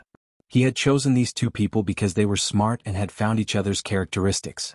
Many people thought that it wasn't smart for them to say, "We don't know Spade Z and Luo Luo. Spade Z and Luo's fans, please leave." But in reality it was smart. It didn't matter if Spade Z and Luo's fans went or not. Once these words were said, they would be bound. They would be bound to Spade Z and Luo Luo, so naturally they would be popular. Moreover, everyone would think that Spade Z and Luo's fans were jumping around. To put it bluntly, it was just one sentence. They really hoped that Spade Z's fans would cause trouble. Unfortunately, Spade Z's fans were silent and didn't cause trouble. If that was the case, there would be more than this number of fans. If Qin Mo used his main account to fight with these two people, Director Yang would definitely not reject him. Anyway, even if he lost, the topic would be brought up. Their popularity would only increase and not decrease. But now, Qin Mo wanted to use his secondary account to fight with them during their livestream. This was really a slap in the face. Director Yang panicked. He didn't care that the phone was in Qin Mo's hands and shouted, "President, this is too much of a blow to the newbies' enthusiasm. It isn't a good idea." Qin Mo glanced over calmly. His voice was still emotionless. "So, President Zhang, what do you plan to do?" President Zhang took a deep breath. "I understand. I will send someone else over. Gather everyone. 3 days later they will be live streaming and you will go and fight." When Director Yang heard this, he was instantly dispirited. How was he going to develop in the future? Guildmaster Zhang also rubbed his head. Just when did such a problem appear down there? He roughly knew what Director Yang was thinking. It was just that he had taken the wrong path and chosen the wrong place. They were going to represent the country in the competition. President Zhang thought that by saying this they would calm down. But Qin Mo was Qin Mo. As smart as he was, he had long seen through these things. He looked up and said, "Shall I gather everyone?" President Zhang paused. "No, you make a name list. I'll get them to invite them back." "President, you know it, but Dean Yang doesn't seem to understand something. Regardless of whether it's me or the others, this battle is for China. If it was just for you guys, no one would have come back." For the first time, guild leader Zhang tasted the feeling of not being able to speak. All sorts of feelings welled up in his heart. Qin Mo glanced at Mr. Yang, his expression unchanged. "You should be glad that we have China as an excuse this time. Otherwise, I would have chased someone like you out." Mr. Yang only felt angry. However, President Zhang, who was on the other end of the phone, felt a chill run down his spine when he heard the commotion on the other end. He knew that Qin Mo wasn't just talking to Mr. Yang, but to him as well. For the country, they would definitely go to war. But don't even think about doing anything here.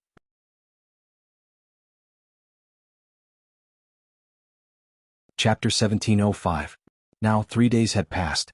Everyone had received their own summons. Qin Mo brought Rao Rong out of the internet cafe. They didn't go anywhere.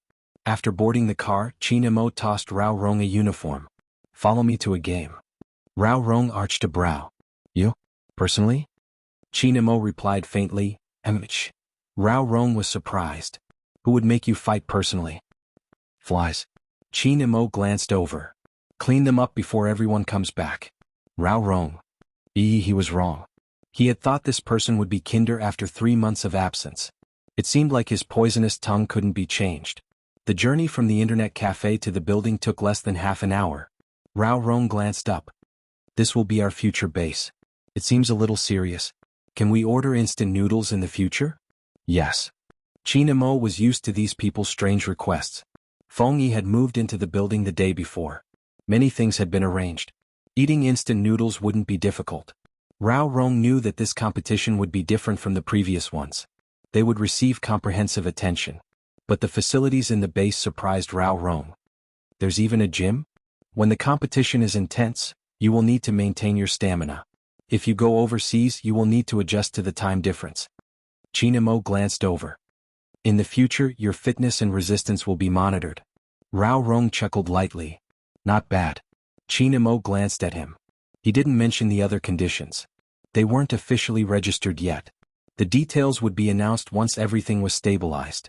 To prevent them from escaping. It's about time. Qin Mo stuffed a hand into his pocket, glancing at the watch on his wrist.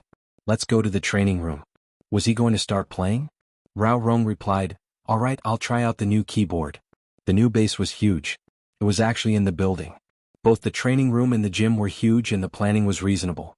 After training they could go to the gym next door. While working out they could also see the situation in the training room. There were a total of 12 computers. They were placed there generously. There was a distance between each one but it wasn't too far. The chairs had been specially adjusted by someone. It was so that the neck wouldn't be too stiff even if they sat for 24 hours. Rao Rong felt it the moment he sat down. It's comfortable. Qin Mo switched on a computer, removed his headphones and placed them on his black hair. The sound produced by the mechanical keyboard was different from that of an ordinary keyboard. After Rao Rong was done, he turned towards Qin Mo. Qin Mo glanced at the game page. Give me an alternate account. He did have quite a few Smurfs on hand. Rao Rong casually mentioned one. After Qin Mo logged in, he glanced at the message on his phone. Then he opened a live streaming app. The more Rao Rong watched, the more curious he got. When did you start following the trend and watching live streams? I didn't. Qin Mo's gaze landed on the screen. Understand it now. Rao Rong was about to continue when he saw an ID appear on the live stream screen. Spade T? Ever since the Supreme Alliance disbanded. Rao Rong didn't watch the video again. Most of the customers were boys. Boys look at technique. Only by entering the server's ranking would he attract their attention. For example, at that time, Spade Z, the one who would get the first kill the moment she made a move. Every day, everyone in Zone C would see that person's ID. It was growing at an unbelievable speed. Be it the hidden boss or the first kill of an instance.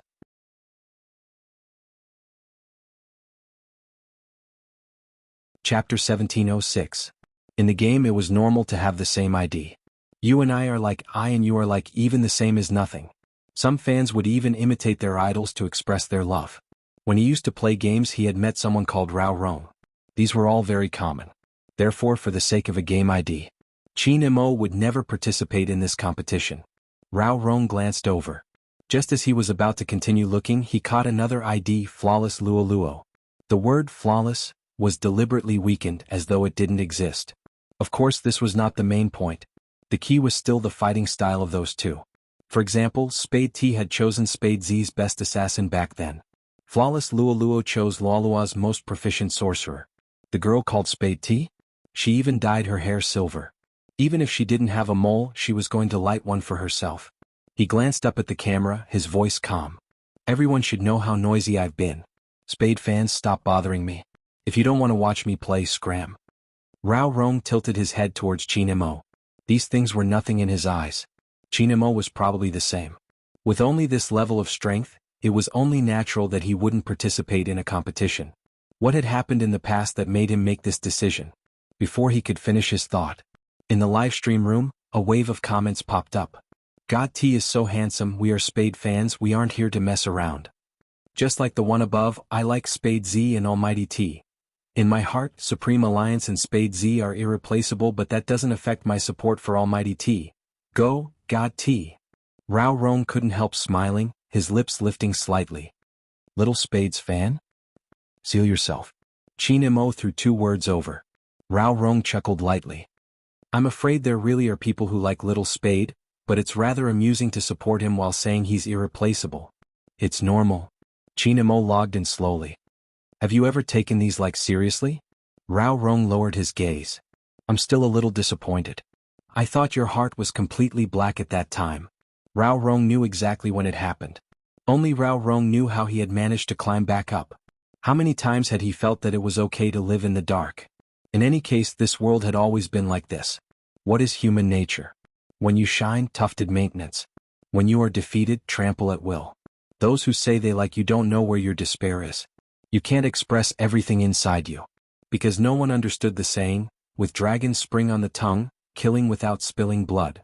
Perhaps their love for him was the last straw that crushed his original intentions. The people who defeated us were never our enemies. It's that we've compromised and become like each other. Fortunately, he managed to walk out. Don't be trapped in your heart, don't fear the future. Because Rao Rong understood. There are human nature in this world that you can't explain. Even if it's just you sitting here. It made people remember why you would give your all to fight a match. Because they were fighting side by side. Because one day they wanted to fight for the country. Because even though you've been drinking ice for 10 years, you aren't the only one whose blood hasn't cooled. There are also people sitting beside you who have walked out of the darkness and dared to move their mouse again. Perhaps they were the only ones who came out. But Rao Rong believed that there were many newbies who stayed up late to train, harboring the same feelings as them. They weren't faith and they weren't exceptions. The world was big and everyone had their own dreams of being a hero.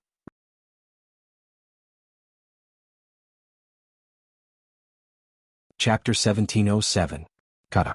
The enter key rang. Chinamo entered the game. He followed the area announced on the live stream and entered the arena. It was a 5v5 match. When he clicked in, he was at flawless Luo Luo and Spade T's side. But the next second he clicked on the mouse and went to the opponent's position. This is a smurf and my level isn't high. Can you match me? Rao Rong asked this question for a reason. In Hero, only players of the same level could participate in such a special competition. Unless it was a solo PK, they wouldn't care about such things. Once it was related to leveling up, they would pay attention to the balance of the players and their abilities. They couldn't let a newbie be matched with an expert right from the start. There wouldn't be any gaming experience. However, since these two people were said to be so powerful, they should have at least reached a certain level. How could they be matched with someone of a lower level? Unless they were of a similar level. As expected, Rao Rong took a closer look at their levels and wanted to laugh. No wonder their winning rate is so high. At this level, Little Spade can easily kill 5. Not necessarily, Chinamo replied faintly. Rao Rong arched a brow. Not necessarily? If the teammate is an actor, he might not be able to kill 5. Chinamo ignored the teammate who kept asking him to change his hero. This hero could only be used against Spade T. He pressed the confirm button. Rao Rong fell silent, glancing up at the ceiling. Even the results are acted out. But at this level there isn't a need to act. It can only be explained from the side. Chinamo paused. Rao Rong replied, "MMH?" No. It was a casual word. Rao Rong, alright, but why can't anyone tell that there are actors? Chinamo thought about it, waiting to enter the game since there wasn't much to do. They are probably like you, they didn't expect that such a level of competition would require actors. Also, they really can't tell. After all, they are Geo's fans, how would they know such basic techniques? Rao Rong coughed, choking. Aren't you being sarcastic? Of course. Chinamo screwed the bottle cap back on. If they are her fans, how would they not know techniques? Rao Rong thought to himself, a man with a wife is scary. Chinamo was even scarier when he had a wife. The people in the live broadcast room did not expect what would happen next. Just like before, Spade T went to the opposite wilderness the moment the game started. Together with flawless Luo Luo, they came aggressively. The bullet screen was filled with, so handsome, my Spade T is so handsome. Before entering the competition, Chinamo turned off the live stream. Rao Rong found it interesting. He took his phone and did a search. When he entered, this was the scene he saw. Wasn't he learning from Little Spade? Even Little Spade's ability to turn wild was the same. However, this was understandable. Carnivorous junglers liked to take the initiative to attack. Many contestants also had this characteristic. It was also common for players to have a mana counter at the start of the game. It was probably because of Spade T's performance. As she walked, she typed, "Your wilderness is my home." Sorry, Rao Rong wanted to laugh. Which capable assassin would show off his abilities like this? Yes, except for Little Spade. She would. That was because of her nature, dark to the core, unrestrained, flamboyant and hateful.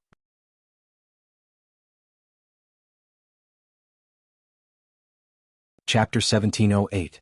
The live stream was flooded with comments. So handsome. Rao Rong was in a daze for a few seconds. Bragging was considered handsome? Zhao Sanpeng was definitely the most handsome. Because he often bragged. Little Spade is narcissistic? Rao Rong asked Chinamo. Chinamo replied as he started to move the mouse. Her? She often praises herself for being handsome without batting an eyelid. No wonder. Rao Rong touched his chin. She is indeed studious. Chinamo laughed softly. He seemed to have thought of something. Anyway, his expression was slightly different. Rao Rong ate a mouthful of dog food silently. He saw that Chinamo was already hiding in the bushes in the wilderness. Rao Rong wanted to say that this was really scheming, too scheming.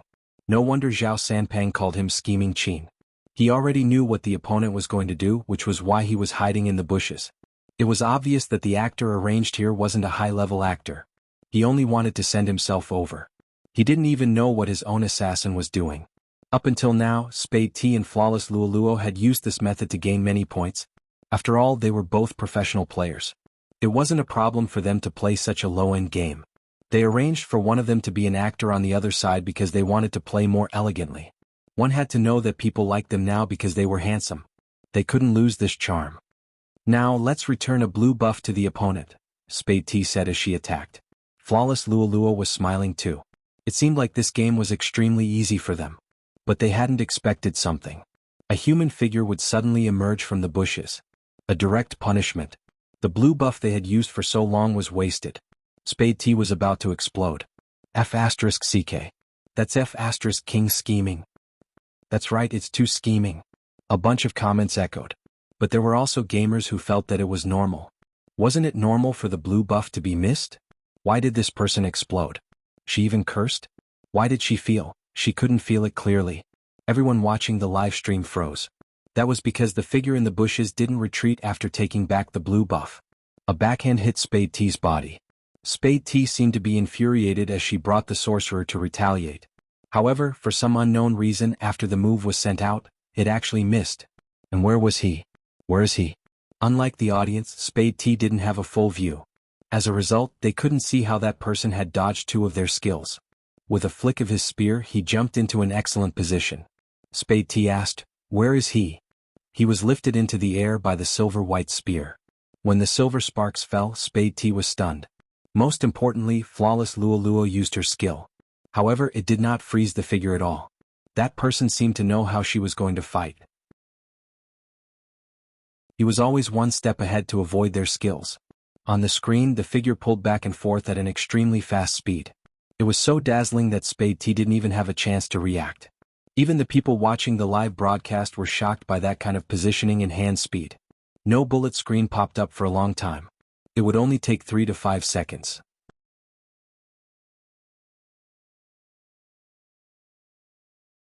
Chapter 1709. First Blood. First Kill. The first drop of blood. Silver sparks fell. The shadow of the long spear was imprinted on the ground.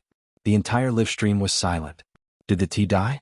She died in less than 2 minutes after the start of the game. Spade T's hand paused for a moment. In the next second she started speaking. "Lualua, what's wrong with you? Shouldn't you have frozen him just now?" This person usually called Flawless Lualua but always called her Lualuo. Flawless Lualua was also stunned. She didn't expect the T to die. When she regained her senses, she stuck out her tongue and said, "Sorry, I used the wrong skill just now. I was just being naughty." This kind of explanation could be considered passable. The bullet screen kept saying, "Next time you can't be naughty, Almighty T is dead, etc." But there were only a few such bullet screen comments. Then another sound effect was heard. Double kill. Double kill? They must have heard wrongly. Double kill? It was actually a double kill? Everyone's eyes started to shake. But the figure on the screen seemed to naturally sweep past the bushes at the side. As he flipped over the wall, he had already defeated a wild monster in the river. And his HP, which was almost gone just now, actually rose back up. The people who originally came to watch the battle were here to see Spade T. When they saw this scene, they couldn't help but click on the person's corner of their vision. This meant that wherever he went, they would see it. Spade T and Flawless Lualua's mentality was a little broken. Flawless Lualuo never thought that she would die as well. Spade T immediately said, "Lualuo, are you stuck there again?" Yes, I'm stuck again." After Flawless Lualuo said this sentence, Spade T said, "I think so too. But you can't say you're stuck after being killed once." When it was the second time, people watched the game from the other party's perspective. Once again, Spade T and Flawless Lualuo were killed by the silver-white figure. The live stream room was silent. What's the situation? Why did T die again? It doesn't look like a card. I don't think it looks like a card either. It's because he's too fast. Did anyone see how he came out? I've been watching for a long time, but I still don't know where he came from. Look at the assassin he's playing. He can teleport 3 times and go through walls. It's normal for him to suddenly appear. At this moment, Spade T's expression had changed. He was really flustered and exasperated. At this time, it was impossible to talk about teamwork. After all, this was a low-end game. If one did not have the ability to carry 4 people at once, they would have to think of a way to deal with such a person. He must be using a smurf account. But even if he's a smurf, his tank shouldn't be so bad. Smurf? Those who are here purely to see the game's skills need to explain why they are still using alternate accounts. Isn't this a high-end game? T doesn't like high-end games. It's already tough enough to train. Now we're just playing low-end games. As soon as these words were spoken, another sound effect appeared on the screen. 3 times. He had already been double-killed 3 times. How could Spade T bear it? She sent a signal to gather. He didn't even bother with the tower anymore. Instead, he led the other 4 players behind him and dashed towards the figure in the jungle. This time the other party was definitely going to die. This was the thought that everyone had at this moment. 1 against 5, and his teammates had no intention of coming to support him.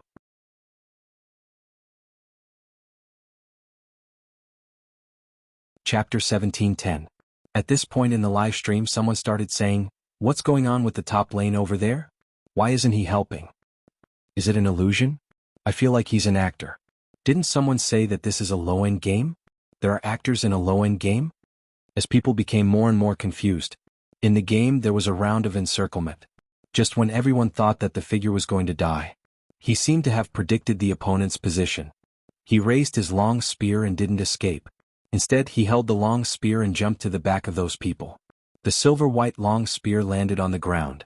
His long sleeves fluttered. The dragon sword came out and lifted 2 people at the back. The ADC in support couldn't react at all. Spade T, who was charging at the front, didn't expect him to fight like this. She turned around to fight again. The ADC was already killed by the figure. Everyone could see that the silhouette on the screen was like moving clouds and flowing water, a critical hit and an instant kill. He took 1 out of the 5 people. After killing that person, he could quickly flee and then turn around to counterattack. The long spear was sharp and caught him off guard. Even if he didn't go on stage, the people watching the live stream could understand what it felt like. Once he entered the scene, his head was taken. Moreover, there were 5 of them at the beginning. 5 of them couldn't stop him. Not only that, people could clearly see. 1 kill, double kill, 3 kills. Just like that, in a situation that no one expected. That figure was like the wind that no one could stop. Prediction, positioning, and the awareness of a king. It wasn't that he hadn't been hit before, but every time he was hit he could kill 1 person. Flawless Lualua was among them. It was too fast. So fast that when Spade T saw that the figure had less than a third of his HP left, she thought that her chance had come. First, she let the tank rush over and give him a critical hit. The reason why he raised his spear again was because he wanted to kill this person once and teach him a lesson. It didn't make sense. They used the same hero. The opponent was so much stronger than her. Even if he had good skills. Now he was almost at critical HP.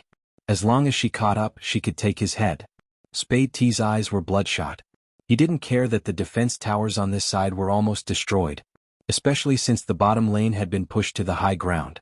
The only thing left in his eyes was to kill someone to avenge his humiliation. The people watching the live stream also understood what T was trying to do. For some reason they were watching this game. He actually hoped that the silver-white figure would not be caught. But no one expected it. He knew that the other party was chasing after him. That person was still wielding his spear and casting a red buff. Hurry up and go. Killing 3 people is enough. That state just now, a 1v5, and he even killed 3 of them. That's really cool. But in the next second, everyone finally understood why he was using the red buff.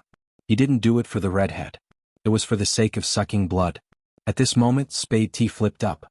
He entered the red buff area. Originally, he wanted to attack that person.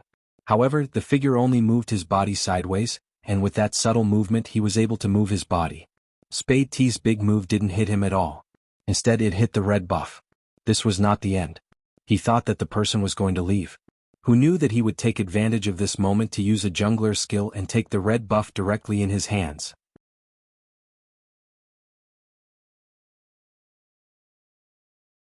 Chapter 17:11. F***CK. Is he asking Spade T to help him with the red buff? Asking the opponent to help him with the red buff, that's a trick. Have you guys seen his results? He hasn't played many rounds. I have. He hasn't played many rounds and he's always the MVP with 0 deaths. I'm so envious. But he has always been a team control player. Why is he playing as an assassin this time? As a team control player, I feel that my previous team control games were all for nothing. Stop talking, look. Look at what? This question only lasted for a moment. On the screen the silver light fell. After the figure took the red buff, he drew close with his long spear and lifted the opponent into the air. Like a silver-white dragon, it turned around and struck back. It was obvious that Spade T was in a daze, even her expression was blank. She didn't seem to expect herself to be killed. Because she wasn't convinced, Spade T threatened, "You cheater, I'm going to complain about you." "How is that possible? He only has so little HP and I haven't killed him for so long, how is that possible?" Just as Spade T was shouting, another sound effect played in his ears. Pentakill.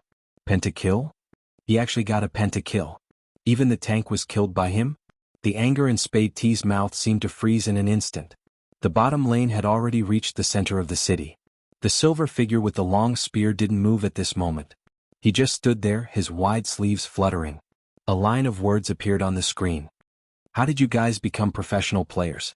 This sentence was thousands of times more lethal than saying that their names were the same. The people watching the live stream came to a realization. Before this they didn't think much of it. But this time, Spade T was stunned by her opponent's performance. They liked this person because he gave them a handsome feeling. Now that they looked at him, the glow seemed to have faded. Some people felt that he looked like Z. Z was gone and a new one appeared. Just enough for them to continue chasing. Now they didn't know why. They didn't like him anymore. They didn't like him anymore. Think about it carefully. Back when Spade Z was playing, she could always enter the wilderness alone, clear the red and blue beasts before returning. Regardless of the situation, she could always go against the wind. When he was tired, he would rebuke others, and there were even times when he would speak ruthlessly. His eyes were filled with ambition. But she has never said bad words. But this T, what they saw was this T. All of them were taken. There were also some who came to see his face. However, he admired this character of his. What right do you have to question our God T's ability as a professional player? But none of that was important. More importantly, those who actually played and watched the competition knew that noobs were noobs. Did they need noobs to raise pigs in esports? After the match, Chinemo removed his black headphones. Spade T wanted to throw the blame at Spade Z's fans. At this moment, Sister Turtle came out.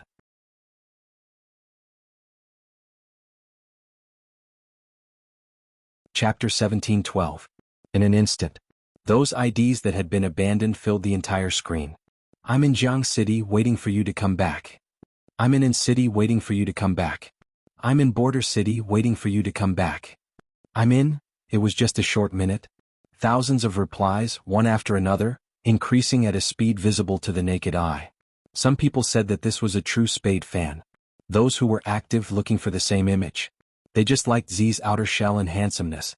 Hence, just because there was a slight resemblance, they felt that the other party was the person in their heart. This was understandable. After all, making oneself happy was the most important, regardless of who the other party liked.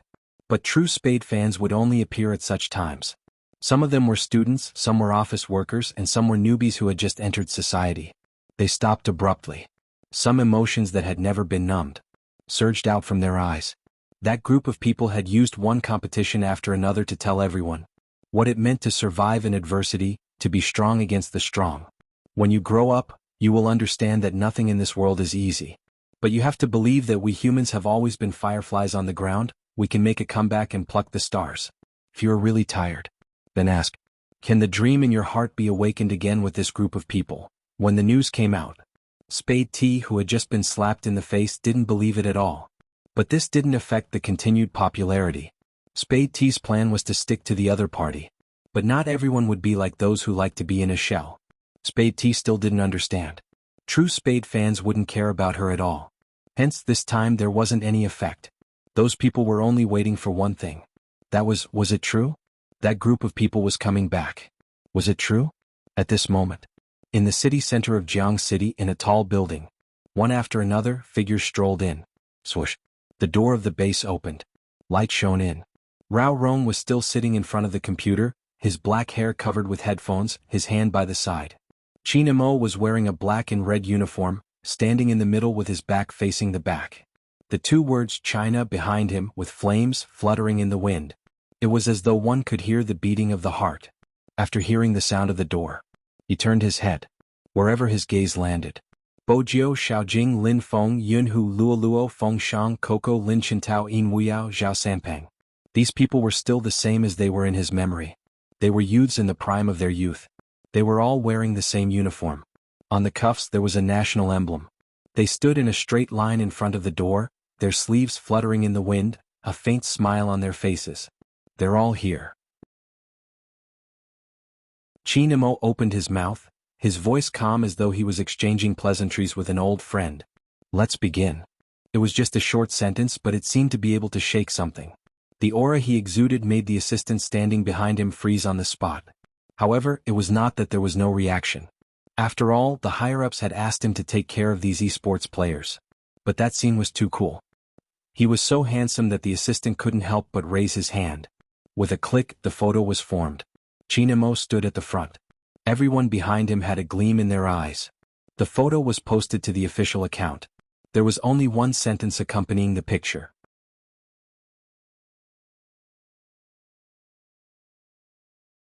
Chapter 17:13. In many people's hearts. They were really a group of gods. They gathered the best esports players in China and formed a Chinese team. Just looking at the photo and name list would make people want to know about the month before the start of the World League. How would they live? Everyone must be handsome. Zhao Sanpeng did think he was handsome. But, scheming Qin, are you serious? You want us to wake up at 8:30? Zhao Sanpeng looked at the timetable in front of him, feeling as though he had entered a thief's nest. Qin Mo's voice was calm. For the sake of everyone's health, we will wake up at this time in the future. You must be joking. Zhao Sanpeng turned towards the person beside him. Ask them how many of them can wake up. Bo Jiu raised her hand lazily, smiling devilishly. I can't wake up. Zhao Sanpeng shouted, Look. Chinamo glanced over. Bo Jiu had a serious expression. Think about it, if someone can guide me every day I can still wake up. After all, it's never dreams that wake me up, it's beauty. Zhao Sanpeng's mouth twitched. He shouldn't have relied on little Spade to rebel.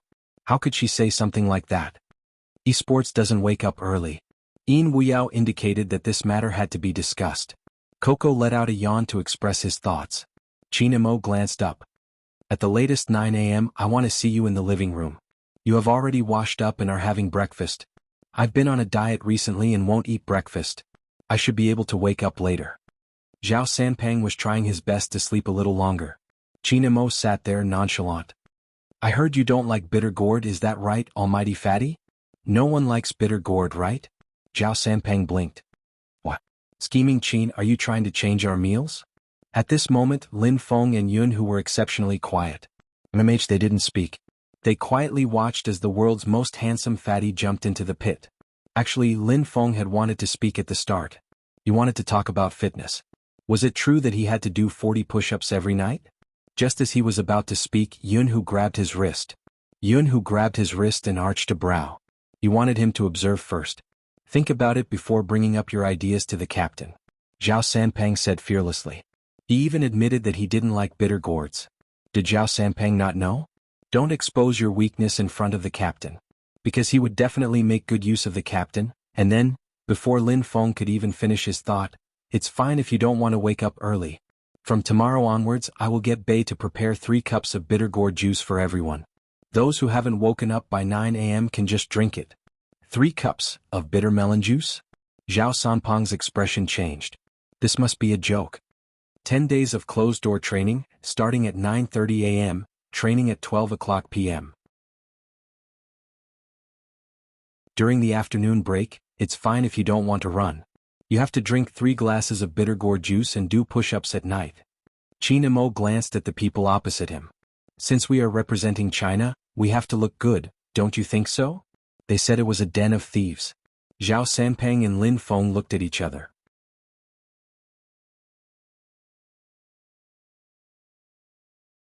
Chapter 17:14. Chinamo sat there calmly. His noble aura didn't diminish in the slightest. It was as though he had seen through them. He said casually, I have already submitted your information to the committee. If you choose to leave now, you will be considered as betraying your country. Betraying your country. Zhao Sanpeng glared at him.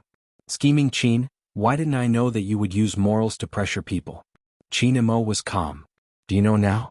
Zhao Sanpeng shook his head. Shameless, too shameless. Chinamo looked at him and suddenly smiled. Was a little warm. It seems like Almighty Fatty can't wait to taste the bitter melon juice. Zhao Sanpeng's back stiffened. He didn't say another word. After a long time, a higher-up came to visit the members of the Chinese team and asked, "You guys used to be the first and second in command of the team. What method did Qin Mo use to allow you guys to get along peacefully?" Zhao Sanpeng only replied with one word. Shameless. They didn't even have a way to leave the team. Pirate ship, the biggest pirate ship. The esports players weren't used to waking up early. As for Zhao Sanpeng, he had to use all his strength to get up. Bojio was much smarter. She could catch up on her sleep by sitting in front of the computer. She sat there with her black headphones on, her uniform pulled to the top. Her entire face was covered, only revealing a pair of starry eyes. Her silver hair fell down.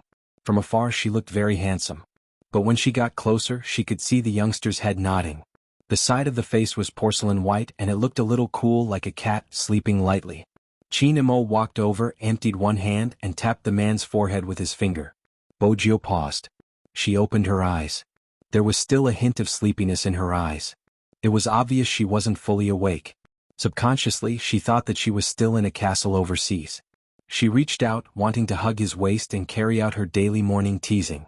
Qin Mo sensed her thoughts and a smile appeared on his lips. In order to prevent a certain someone from acting like a hooligan and forgetting where they were, Qin Mo took a seat. He freed one hand and placed it on her side before lowering his body. "Mrs. Qin, wake up. Look at where you are. Do you want to go outside and do frog jumps with Almighty Fatty, or do you want a glass of bitter melon juice?" Frog jump, bitter melon juice. These 6 words seemed to have a magical nature. Bojio had assumed that as someone who had graduated from high school, it would be impossible for her to come into contact with a sport like frog jumps. It was really too embarrassing to turn his hands behind his back and squat there and jump around like a frog. He didn't expect that a married person like her would have to experience this kind of life all over again. Most importantly, the frog was not jumping inside. Instead, it was to be at the plaza outside the building.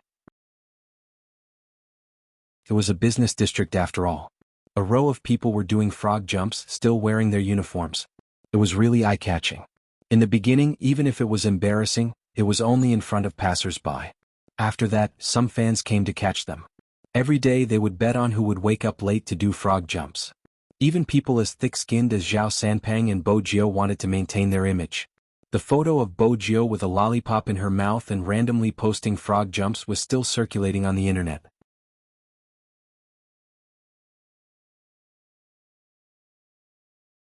Chapter 17:15.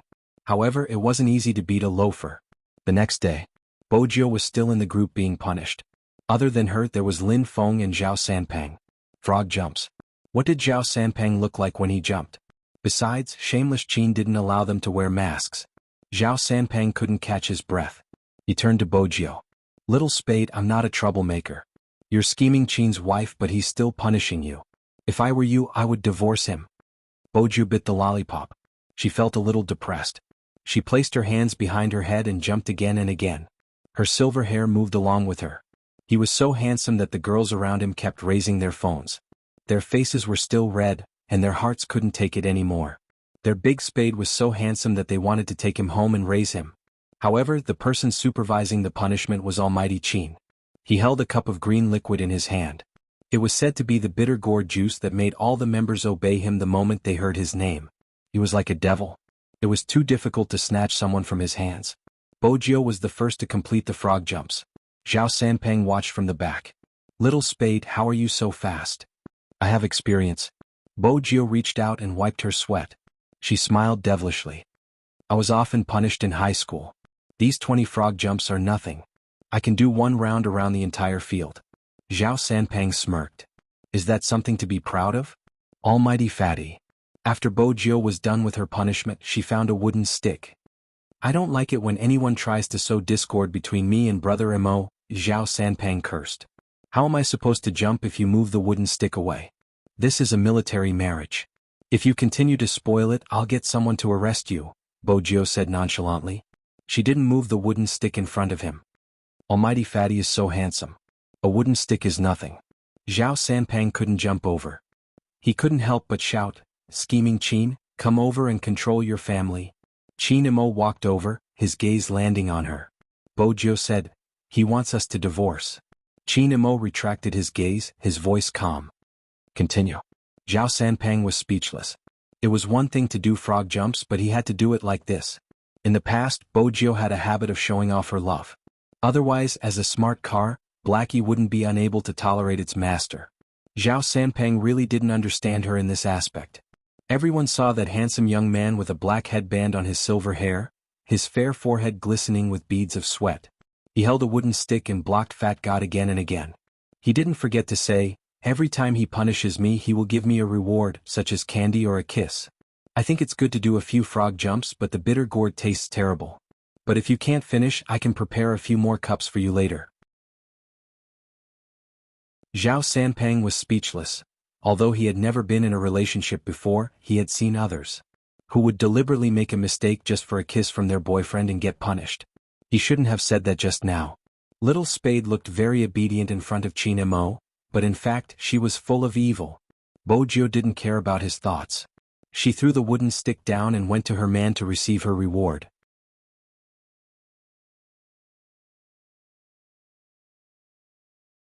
Chapter 17-16.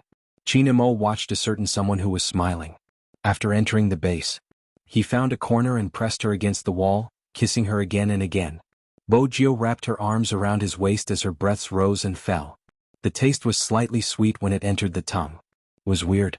It wasn't the first time they kissed. However, that kind of numbness never weakened. Bojio smiled. She liked the look in his eyes when his breathing was unstable.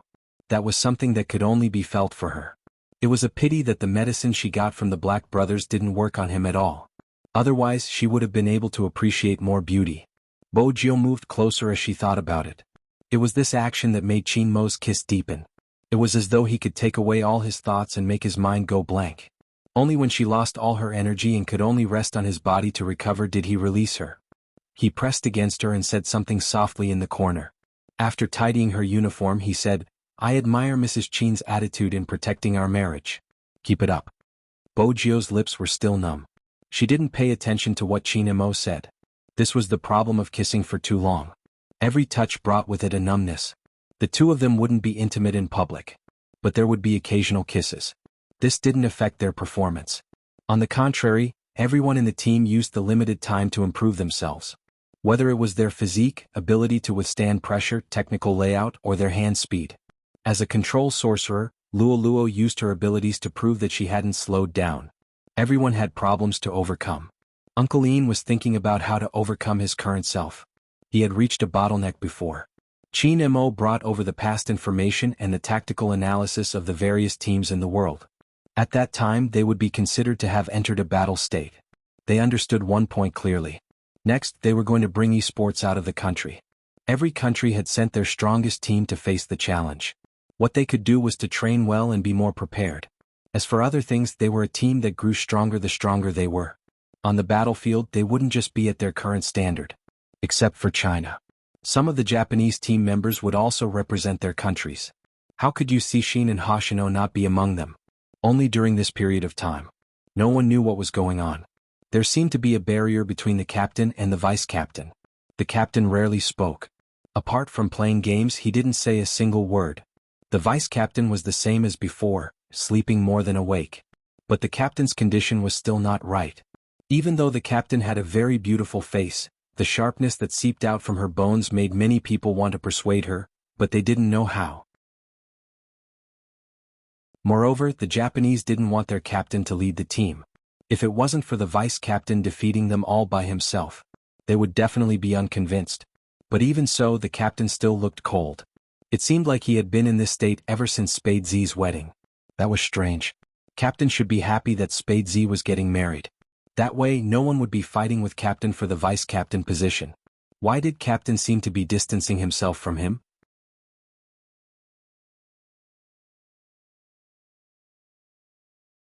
Chapter 17-17.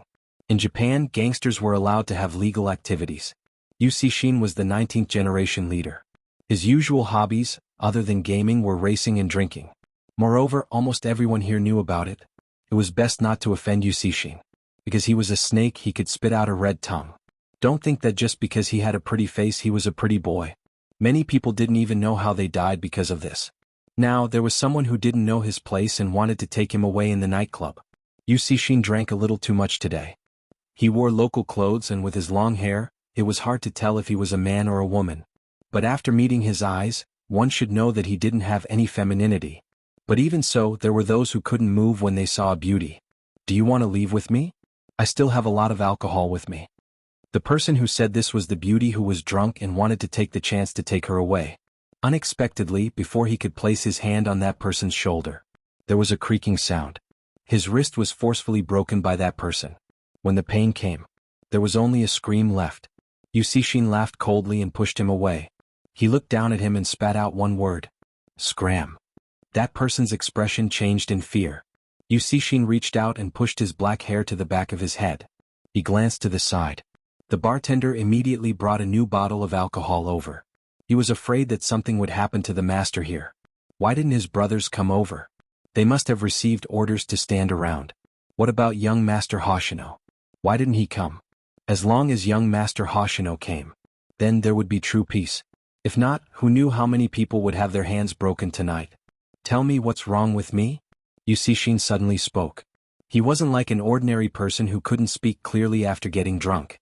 His face didn't look sloppy at all. It was still handsome and sharp. But as a follower, what's wrong with the master?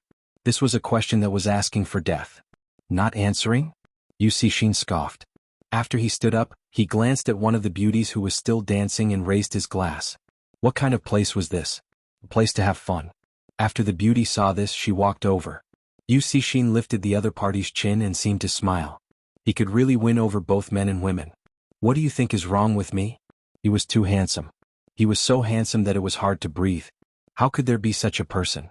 His hair was clearly longer than his own, but it was like a demon that bewitched all living beings. The beauty moved closer, wanting to kiss his lips. But Yu Cixin pushed him away. Then he shook his finger. This won't do. What? The beauty didn't think that a person like him would like a man. The uncle who came up to her just now was blind. Just by looking at this person's wolf-like eyes, it was clear that he would not bow down to anyone. He was the one who was fatally attractive to girls. Especially now when he began to tug at his collar. Very hot? I can help you cool down. You must be thirsty after drinking so much. My car is just outside. Yu Cixin listened to her words and suddenly smiled, but before he could speak, Yu Cixin suddenly smiled. Someone was walking toward them.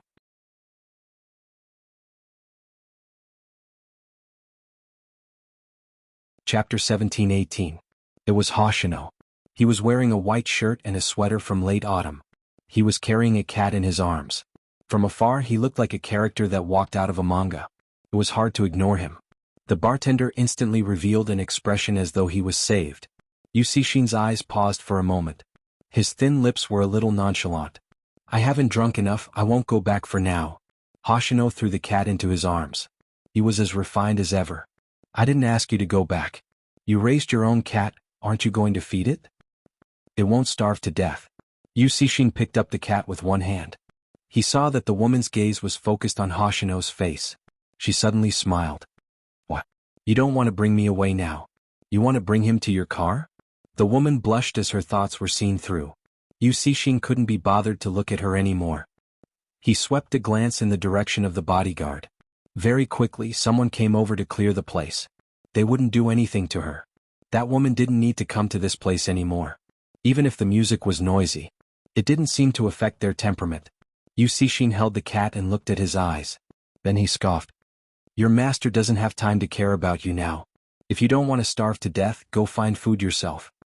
He was in a bad mood and didn't even want to care about the cat. Yet he reeked of alcohol. Young Master Hoshino. The bartender wanted to say something but stopped. Hoshino glanced down. Go get a room. Yes. The bartender thought that his boss was indeed suitable to sleep in this state. If not, if there were any more people who weren't afraid of death that came to his door, it would be terrible. Yu Cixin smiled. He didn't have any objections, but he wouldn't cooperate. He sat there and picked a bottle of strong alcohol. He poured it into a goblet with one hand. Hoshino finished the glass of wine right after he poured it out. Yu Cixin narrowed his eyes and poured another glass. Let's go. Hoshino's voice was very calm. I'm tired from looking for you. I'll be even more tired after a few more glasses. Yu Cixin glanced up and suddenly laughed. No wonder that woman wanted to take you away. It's a pity that she doesn't understand that our Mr. Hoshino doesn't care about anyone other than Z. Hoshino looked at him. His face smelled of wine and the corners of his eyes were red, but he was very cold. You're here because of this? Hoshino furrowed his brows but soon relaxed. His tone was calm as he stated a fact. Other than Z, isn't there also you? Yu Cixin was about to spit out his snake tongue when he suddenly stopped. He did not sober up. But it did not affect his thoughts. He knew very well that Hoshino treated him like family. This was what Yu Cixin couldn't understand. He was the first person to know him. If it wasn't for the fact that something had happened, he wouldn't have rushed to Hoshino's side immediately. How could Z have a chance? Even until now, Hoshino was still keeping his promise with the Bo family. He was doing it willingly. Even though Z said that she wanted to remove it, he would not give up either. This was what made Yu Cixin feel the most helpless. But it was different now. With Qin Imo by her side, Z had long cut off Hoshino's thoughts. Since that was the case, why should he be anxious? Yu Cixin lowered his lids and laughed. I thought you forgot what you said. No. Hoshino's temperament didn't change.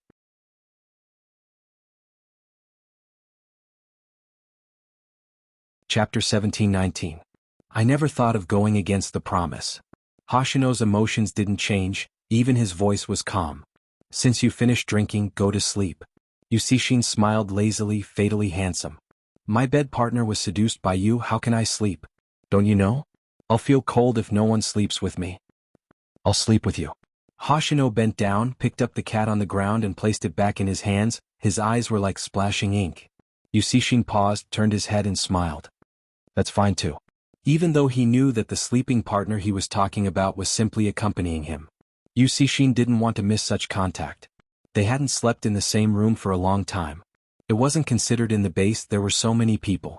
When they were young, the two of them often slept in the same bed. Later on, this person became distant from him. Yu Cixin's gaze was calm, trying not to think about it. The room was in the deepest part of the bar. A high-class, large-scale bar like this. There would be VIP rooms for the night. But there were only 4 or 5 rooms. Usually they were reserved for the most distinguished guests and gang members. The leader and young Master Hoshino were both there, so there were originally 2 rooms. After the bartender heard the conversation, he decisively asked someone to change to another room. After Yu Cixin was drunk, the fatal feeling on his body became more prominent. But he really drank a little too much. After opening the door, he walked into the bathroom. In a short while, the sound of vomiting came from inside. It was obvious that the drunk person wasn't feeling well.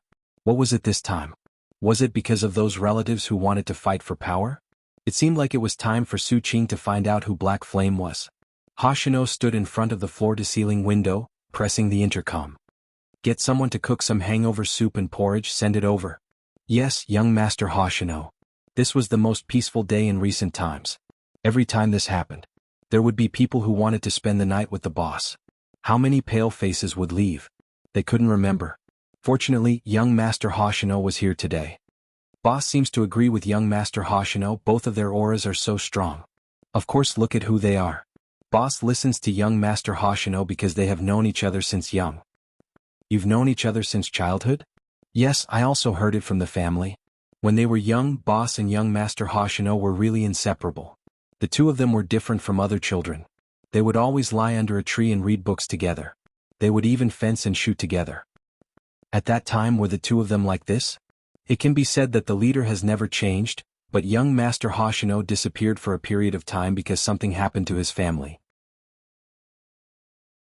But when he came back, he didn't seem to be as close to the leader as before.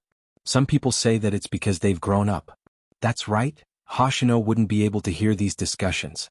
All he heard was that the bathroom had been silent for a long time. He glanced sideways and glanced at the hangover soup and porridge that had been sent in. He waited for another 3 minutes, but there was still no sound. Only then did he stroll in.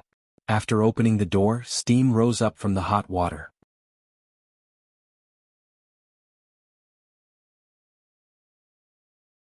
Chapter 17-20. He was like a vampire aristocrat who was in deep sleep. Even that face seemed to be able to bring out the suffocating beauty of a rose. However, Yu Cixin knew that his current appearance wasn't attractive to that person at all. The moment this thought appeared, the footsteps stopped beside his ear. Hoshino raised his hand and pulled out a towel. He looked down at the person in the bathtub, looking a little like the most competent deacon in a manga. He placed the towel over Yu Cixin's head, his gaze faint. "What are you doing?" Yu Cixin opened his eyes, his gaze extremely sharp. "You didn't terminate the contract with Z? Hoshino, you know what requirements I have for the people around me." Hoshino's voice wasn't loud or soft. "What requirements? You can only look at me." Yu Cixin stretched out his hand and pulled his collar, the smell of alcohol lingering. Hoshino glanced down at his hand, his aura didn't change. "Didn't I say earlier that I will abide by the words I said when I entered the main family? Since I became a death attendant, I will only look at you in the future. The main family's contract is really useful." Yu Cixin's smile deepened, but there wasn't any warmth in his eyes. Hoshino checked the water temperature. "It's getting cold, wipe it clean and come out." With that he stood up. He could hear the splashing sound behind him. Yu Cixin did walk out of the bathtub with a towel around him, but the first thing he did was to hug Hoshino's waist from behind. Then a low voice sounded. "You promised to sleep with me, don't go back on your words." Hoshino glanced down and felt the moisture behind him. He didn't take this action to heart. He just glanced over and said faintly, "Let go." Yu Cixin's extremely beautiful eyes narrowed at this moment, then he said slowly, "I won't let go." Hoshino's aura seemed to always be like this, he wouldn't allow anyone to continue messing around. Even Yu Cixin was the same. He removed the hand on his waist and walked out of the bathroom. Yu Cixin's gaze, which was about to follow the back view, sank. That person walked in again, a bathrobe hanging on his arm. "Lower your head." Yu Cixin still reeked of alcohol. He did as he was told. Hoshino reached out and helped him put on the bathrobe. Looking at his unhappy face, he thought about it and said slowly, "I'll stay with you like I did when we were kids. Isn't that enough?" Yu Cixin paused but didn't raise his head. "Like when we were young." Hoshino grunted in acknowledgement. His gentleness didn't change. He handed him a towel before walking back to the bed. Yu Cixin wanted to say, "You know I want more than this." But he didn't say this out loud. In any case, they were going to sleep together later. Since there was a breakthrough, then there was no need to think too much. At most, he would use force. Thinking about this, Yu Cixin's lips curved upwards. That kind of smile indeed looked like a beautiful snake spitting out its red tongue. However, it was clear that his seductive androgynous beauty, under his deliberate efforts, did not arouse that person's interest. Yu Cixin smiled. When he came out, he saw that the person was already lying on the bed. Yu Cixin simply walked over. First, he pressed down on Hoshino's wrist. Then he bent down slightly. Under the bathrobe, porcelain white could be faintly seen. It was cold to the touch. Many people felt that he was a cold-blooded animal. It was probably because Yu Cixin's body temperature was slightly low. He lowered his body and his gaze met Hoshino's. Indeed, he had to use force.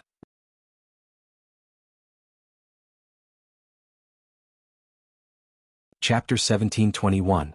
Before Yu Cixin could do anything, he was pressed back by Hoshino's backhand. Yu Cixin narrowed his eyes and said slowly, "Aren't you going to abide by the agreement and be my shadow? Aren't you going to let me touch you? You're so drunk that you don't even want your hand?"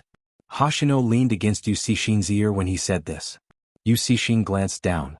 Indeed, because of the alcohol, his strength was weaker than usual. "What? If I really make a move, will you really break my wrist?" "No." Hoshino looked at the handsome face that was inches away from him. His gaze was still the same as usual. This word made Yu Cixin bury his face into the pillow. "Then let go. It seems like you really underestimated your influence on me. If you speak into my ear like this, I'm going to have a reaction, ha." That made Hoshino notice something. He wasn't joking, he was serious. His brows unconsciously furrowed, and he loosened his grip as he stood up. Yu Cixin, who was released, leaned there lazily. There was a sharp beauty in the corner of his eyes. "What? Are you frightened?" Hoshino glanced at him. "When did it start? Don't you know that I don't discriminate between men and women?" As Yu Cixin spoke, he tilted his head and lit a cigarette in his hand. When he smoked, he was very handsome and had a kind of mischievousness. Hoshino retracted his gaze and took a step forward. Yu Cixin spoke again. "You want to break off your relationship with me? Or do you feel disgusted?" Hoshino turned back and looked at the person who laughed wantonly. He remembered that this fellow was like this when he was young. He would laugh no matter what he encountered, including when his mother tried to attract his father's attention. She often made him go to the main family with a swollen face. When he was young, he looked like a doll. He could make use of his surroundings and no one could tell that he had cried before. It was said that children who were used as tools by their biological mothers didn't like to talk. But Yusishin was different. The smile on his lips would never disappear. Who bullied him? He would get revenge. He just needed to wait. Because of this. That was why he was here. Moreover, Yusishin didn't really like him when he was young. Hoshino could feel that although the man was smiling at him, there was no warmth in his eyes. But even so, the two of them were not the kind of people who would tear off their disguises. The innocence of a child seemed very far away from them. To some extent. No matter how unwilling they were at the time, they were still people who accompanied each other. In the first month they will be like many sensible children. He would call him when he saw him. Hoshino, let's go practice fencing. Must be very interesting. Later on, the two of them confirmed that neither of them was pure. He didn't even greet him when he saw him. And he was even more so. On the 4th month. They were still together but they had a childish fight. Because he saw his mother hitting him. Yusishin threatened him.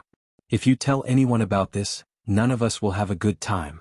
At that time when he said this, the corners of his mouth were still curled up just like now. But his hands were trembling, and his eyes seemed to be swirling.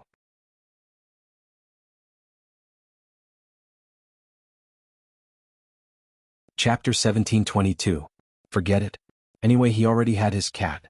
It wasn't difficult to have one more. Hoshino reached out and took the cigarette from Yusishin's hand.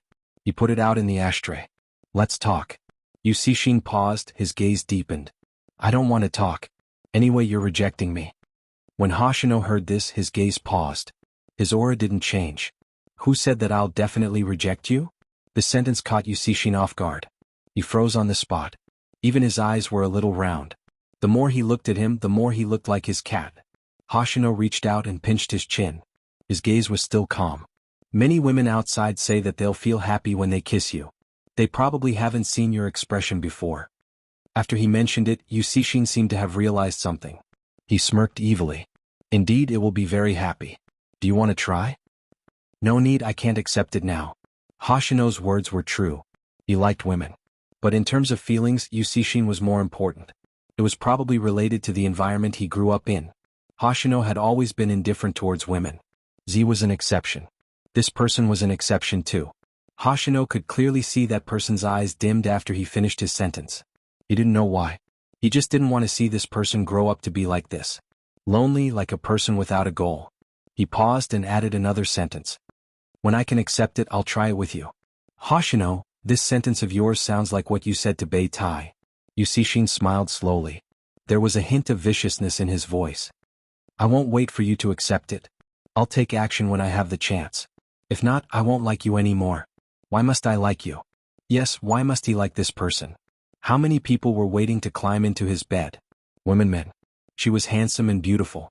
They were all queuing up to be taken by him, yet he took a liking to someone he would never be able to get. Hoshino looked up. His aura was pure. You can take action. The unexpected answer made Yusishin glance over. You won't give me a chance to attack. Hoshino looked at the back of his slightly red ears and knew that he had realized what he had said.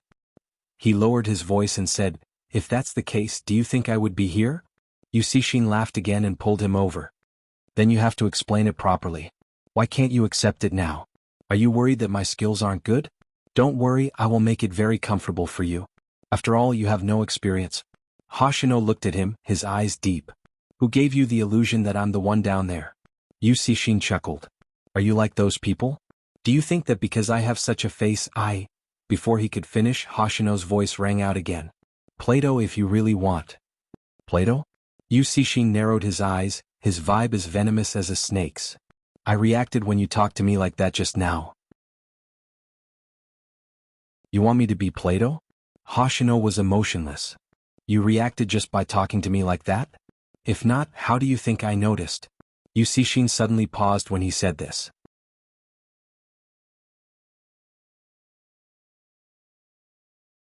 Chapter 1723. The only thing Yusishin could feel was the slight coldness coming from his fingertips. When it touched his waist, he felt a numbness that caught him off guard. Even his eyes stopped moving. Hoshino looked into his eyes and said slowly, What about this? Yusishin didn't move because his body reacted faster than his brain. He seemed to be immersed in it. Hoshino's hand stopped on the second bone on the person's back. He moved closer. In the past, I didn't realize why those people wanted to bring you away. It's hard not to think about it when you're like this. But do you really think you can suppress me? Yusishin narrowed his eyes and held onto his wrist.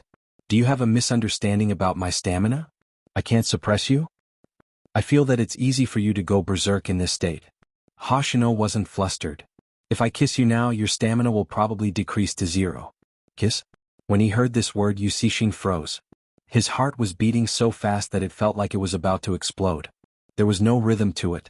Only he could hear the sound. Even if Yusishin was a beautiful venomous snake, he was still in a harmless state. He even seemed to be waiting to be slaughtered. Hoshino's hand changed direction and came to the back of his neck. He pressed his forehead against his and breathed slowly. You like me so much? You're like this just because I said it? Yusishin narrowed his eyes and smiled. He said lazily, who am I not like this to? You know that you slept with too many people. Hoshino's gaze was indifferent. So, how do you make me believe that your liking isn't a momentary impulse? What? Yusishin felt that he had never been so close to him before. In this way she could even feel his thin lips very close to her. At this moment, Yusishin didn't know what Hoshino was talking about. He sensed that the person was about to pull his hand away. He lifted the corners of his eyes and pressed his hand down. Why are you talking so much? Help me. Help you with what? Hoshino wasn't in a hurry. He looked at that handsome face and felt a different kind of fragility. Yusishin lowered his voice. What do you want to help me with? I'm so obvious. Even if you don't have experience, you should know. Hoshino's leg came into contact with the scalding heat, but his gaze remained unchanged. Answer my previous question first. Of course he understood. There is no such thing as a free lunch. Therefore, after he said this sentence, Hoshino leaned sideways, his thin lips landing on the tip of the man's ear. Yusishin, who was already intoxicated, felt the blood in his body heating up. Not only did his hands stop, even his body was trembling. What did he just do? Kiss him? He didn't stay for too long. Even when he only felt a flash of numbness. He didn't plan to continue kissing her.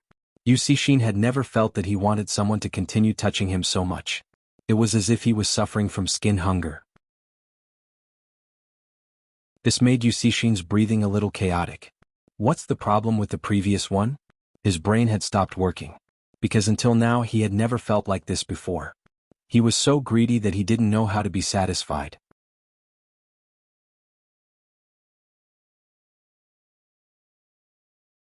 Chapter 1724. Yusishin didn't know that his heart could beat so fast. It was like a storm that swept over. It was just a touch on the tip of his ear. How could there be such a strong feeling?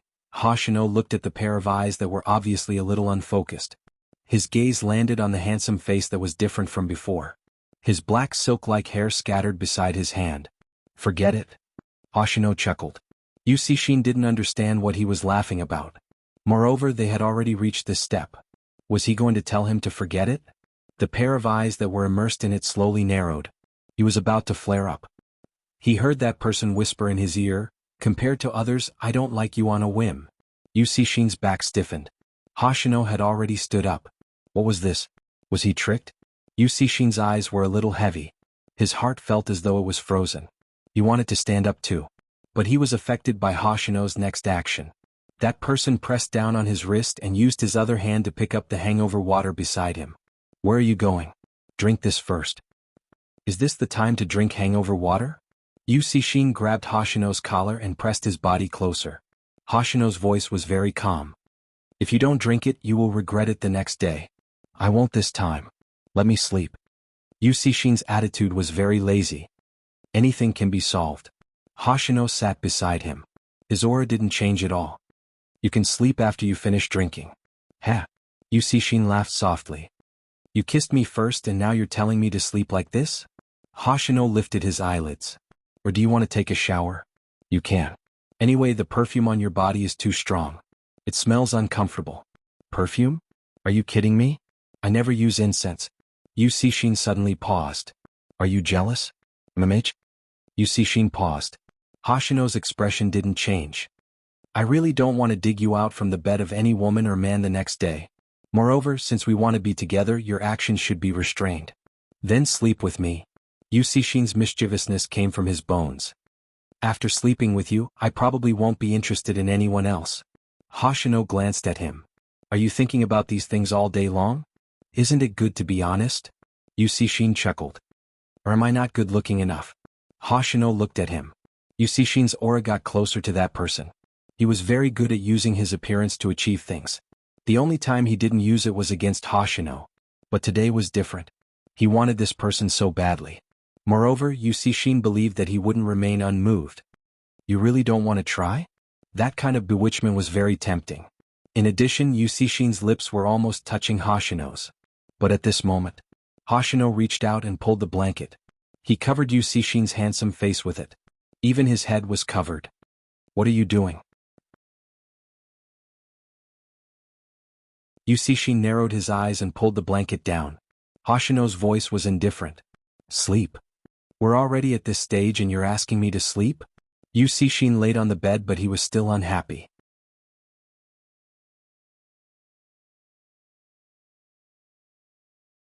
Chapter 1725. Was the future long? Sometimes Yusishin felt that the Chinese language had a charm. It was because a few simple words would make people feel that his future wasn't cold anymore. He wasn't going to wake up from a stranger's bed when he couldn't sleep. He seemed to have been like this since he was young. He could always find a sense of stability in this person. And this was the first time Hoshino looked at him with such a gaze. It was like the water in the mountain stream and as tough as a rock. There was a little snow in it but it didn't feel cold at all. Instead, it made his fingers stiffen. Although he was drunk and his stamina couldn't keep up. But Yusishin's aura didn't fade. He was so evil that he wouldn't yield to anyone. This was also why some people wanted to challenge him when they saw him. And the reason why some people backed down. Many people died in Yusishin's hands. Of course, those who didn't have eyes and thought that he was the best would end up in a terrible state. Hence, the title of Viper was known to everyone. No matter what the occasion was, as long as he sat there, it would become a phenomenon. He was like an extremely extravagant dark noble with a crown on his head. There were many beauties around him. But now Yusishin's attack speed slowed down. The feeling of his rhythm being controlled by someone else. This was something he had never experienced before. Yusishin squinted his eyes and wanted to stir up the atmosphere again. That person suddenly stretched out his hand and hugged him in the blanket. His voice rang beside his ear. Sleep. If you don't sleep, I won't be responsible for accompanying you to sleep. Yusishin froze. Even his slender legs didn't move. His life was messy. He was completely different from this person. Yusishin didn't understand why such a simple action wasn't intense at all. There was even a blanket between them. But it gave Yusishin a very different feeling. It even made him feel reluctant to let go and he didn't want to destroy the current atmosphere. If he had to describe it, it was much more warm than sleeping with a stranger for a night. It was like the first time he ate cotton candy when he was young. Alright, as a leader. His mother told him since young that cotton candy wasn't something he should eat. Unsurprisingly, after he was found to have eaten cotton candy, he was severely beaten up. But even so, the tip of his tongue had not forgotten the taste of cotton candy. The faint sweetness lingered for a long time. Yusishin didn't move. He just looked at the ceiling and replied, "Ouch." Hoshino looked at the face that had been too good to look at since he was young. He raised his eyebrows slightly. No resistance. Yusishin was really asleep so he didn't care that he was the one being hugged. The next day, when Hoshino received Bojio's invitation, he didn't reply. Instead, he called her. Is it convenient for you to bring your family along? Family? Bojio paused, her lips lifting. It seems like you have thought it through. Alright, bring them over. Hoshino chuckled. You know who it is? Who else could it be other than that poisonous snake? Bojio lifted her long legs. After frog jumping, she was resting. Since you can't let go of him, you would have gone to do other things. You wouldn't have stayed there as a consultant. Nowadays, gangs are becoming more and more sophisticated, and there are even positions like consultants. But Hoshino, can he be stable? Hoshino glanced at the sleeping man on the bed. I will think of a way to stabilize him. You're tuning in to the Han Lee's Wuxia Chronicles YouTube channel. We're so grateful for your support and don't forget to subscribe to join us on this incredible journey through captivating stories. Your generosity through donations truly makes a world of difference, as it's the primary source of revenue that allows me to expand and enhance this channel for you. Thank you from the bottom of my heart for being a part of this adventure.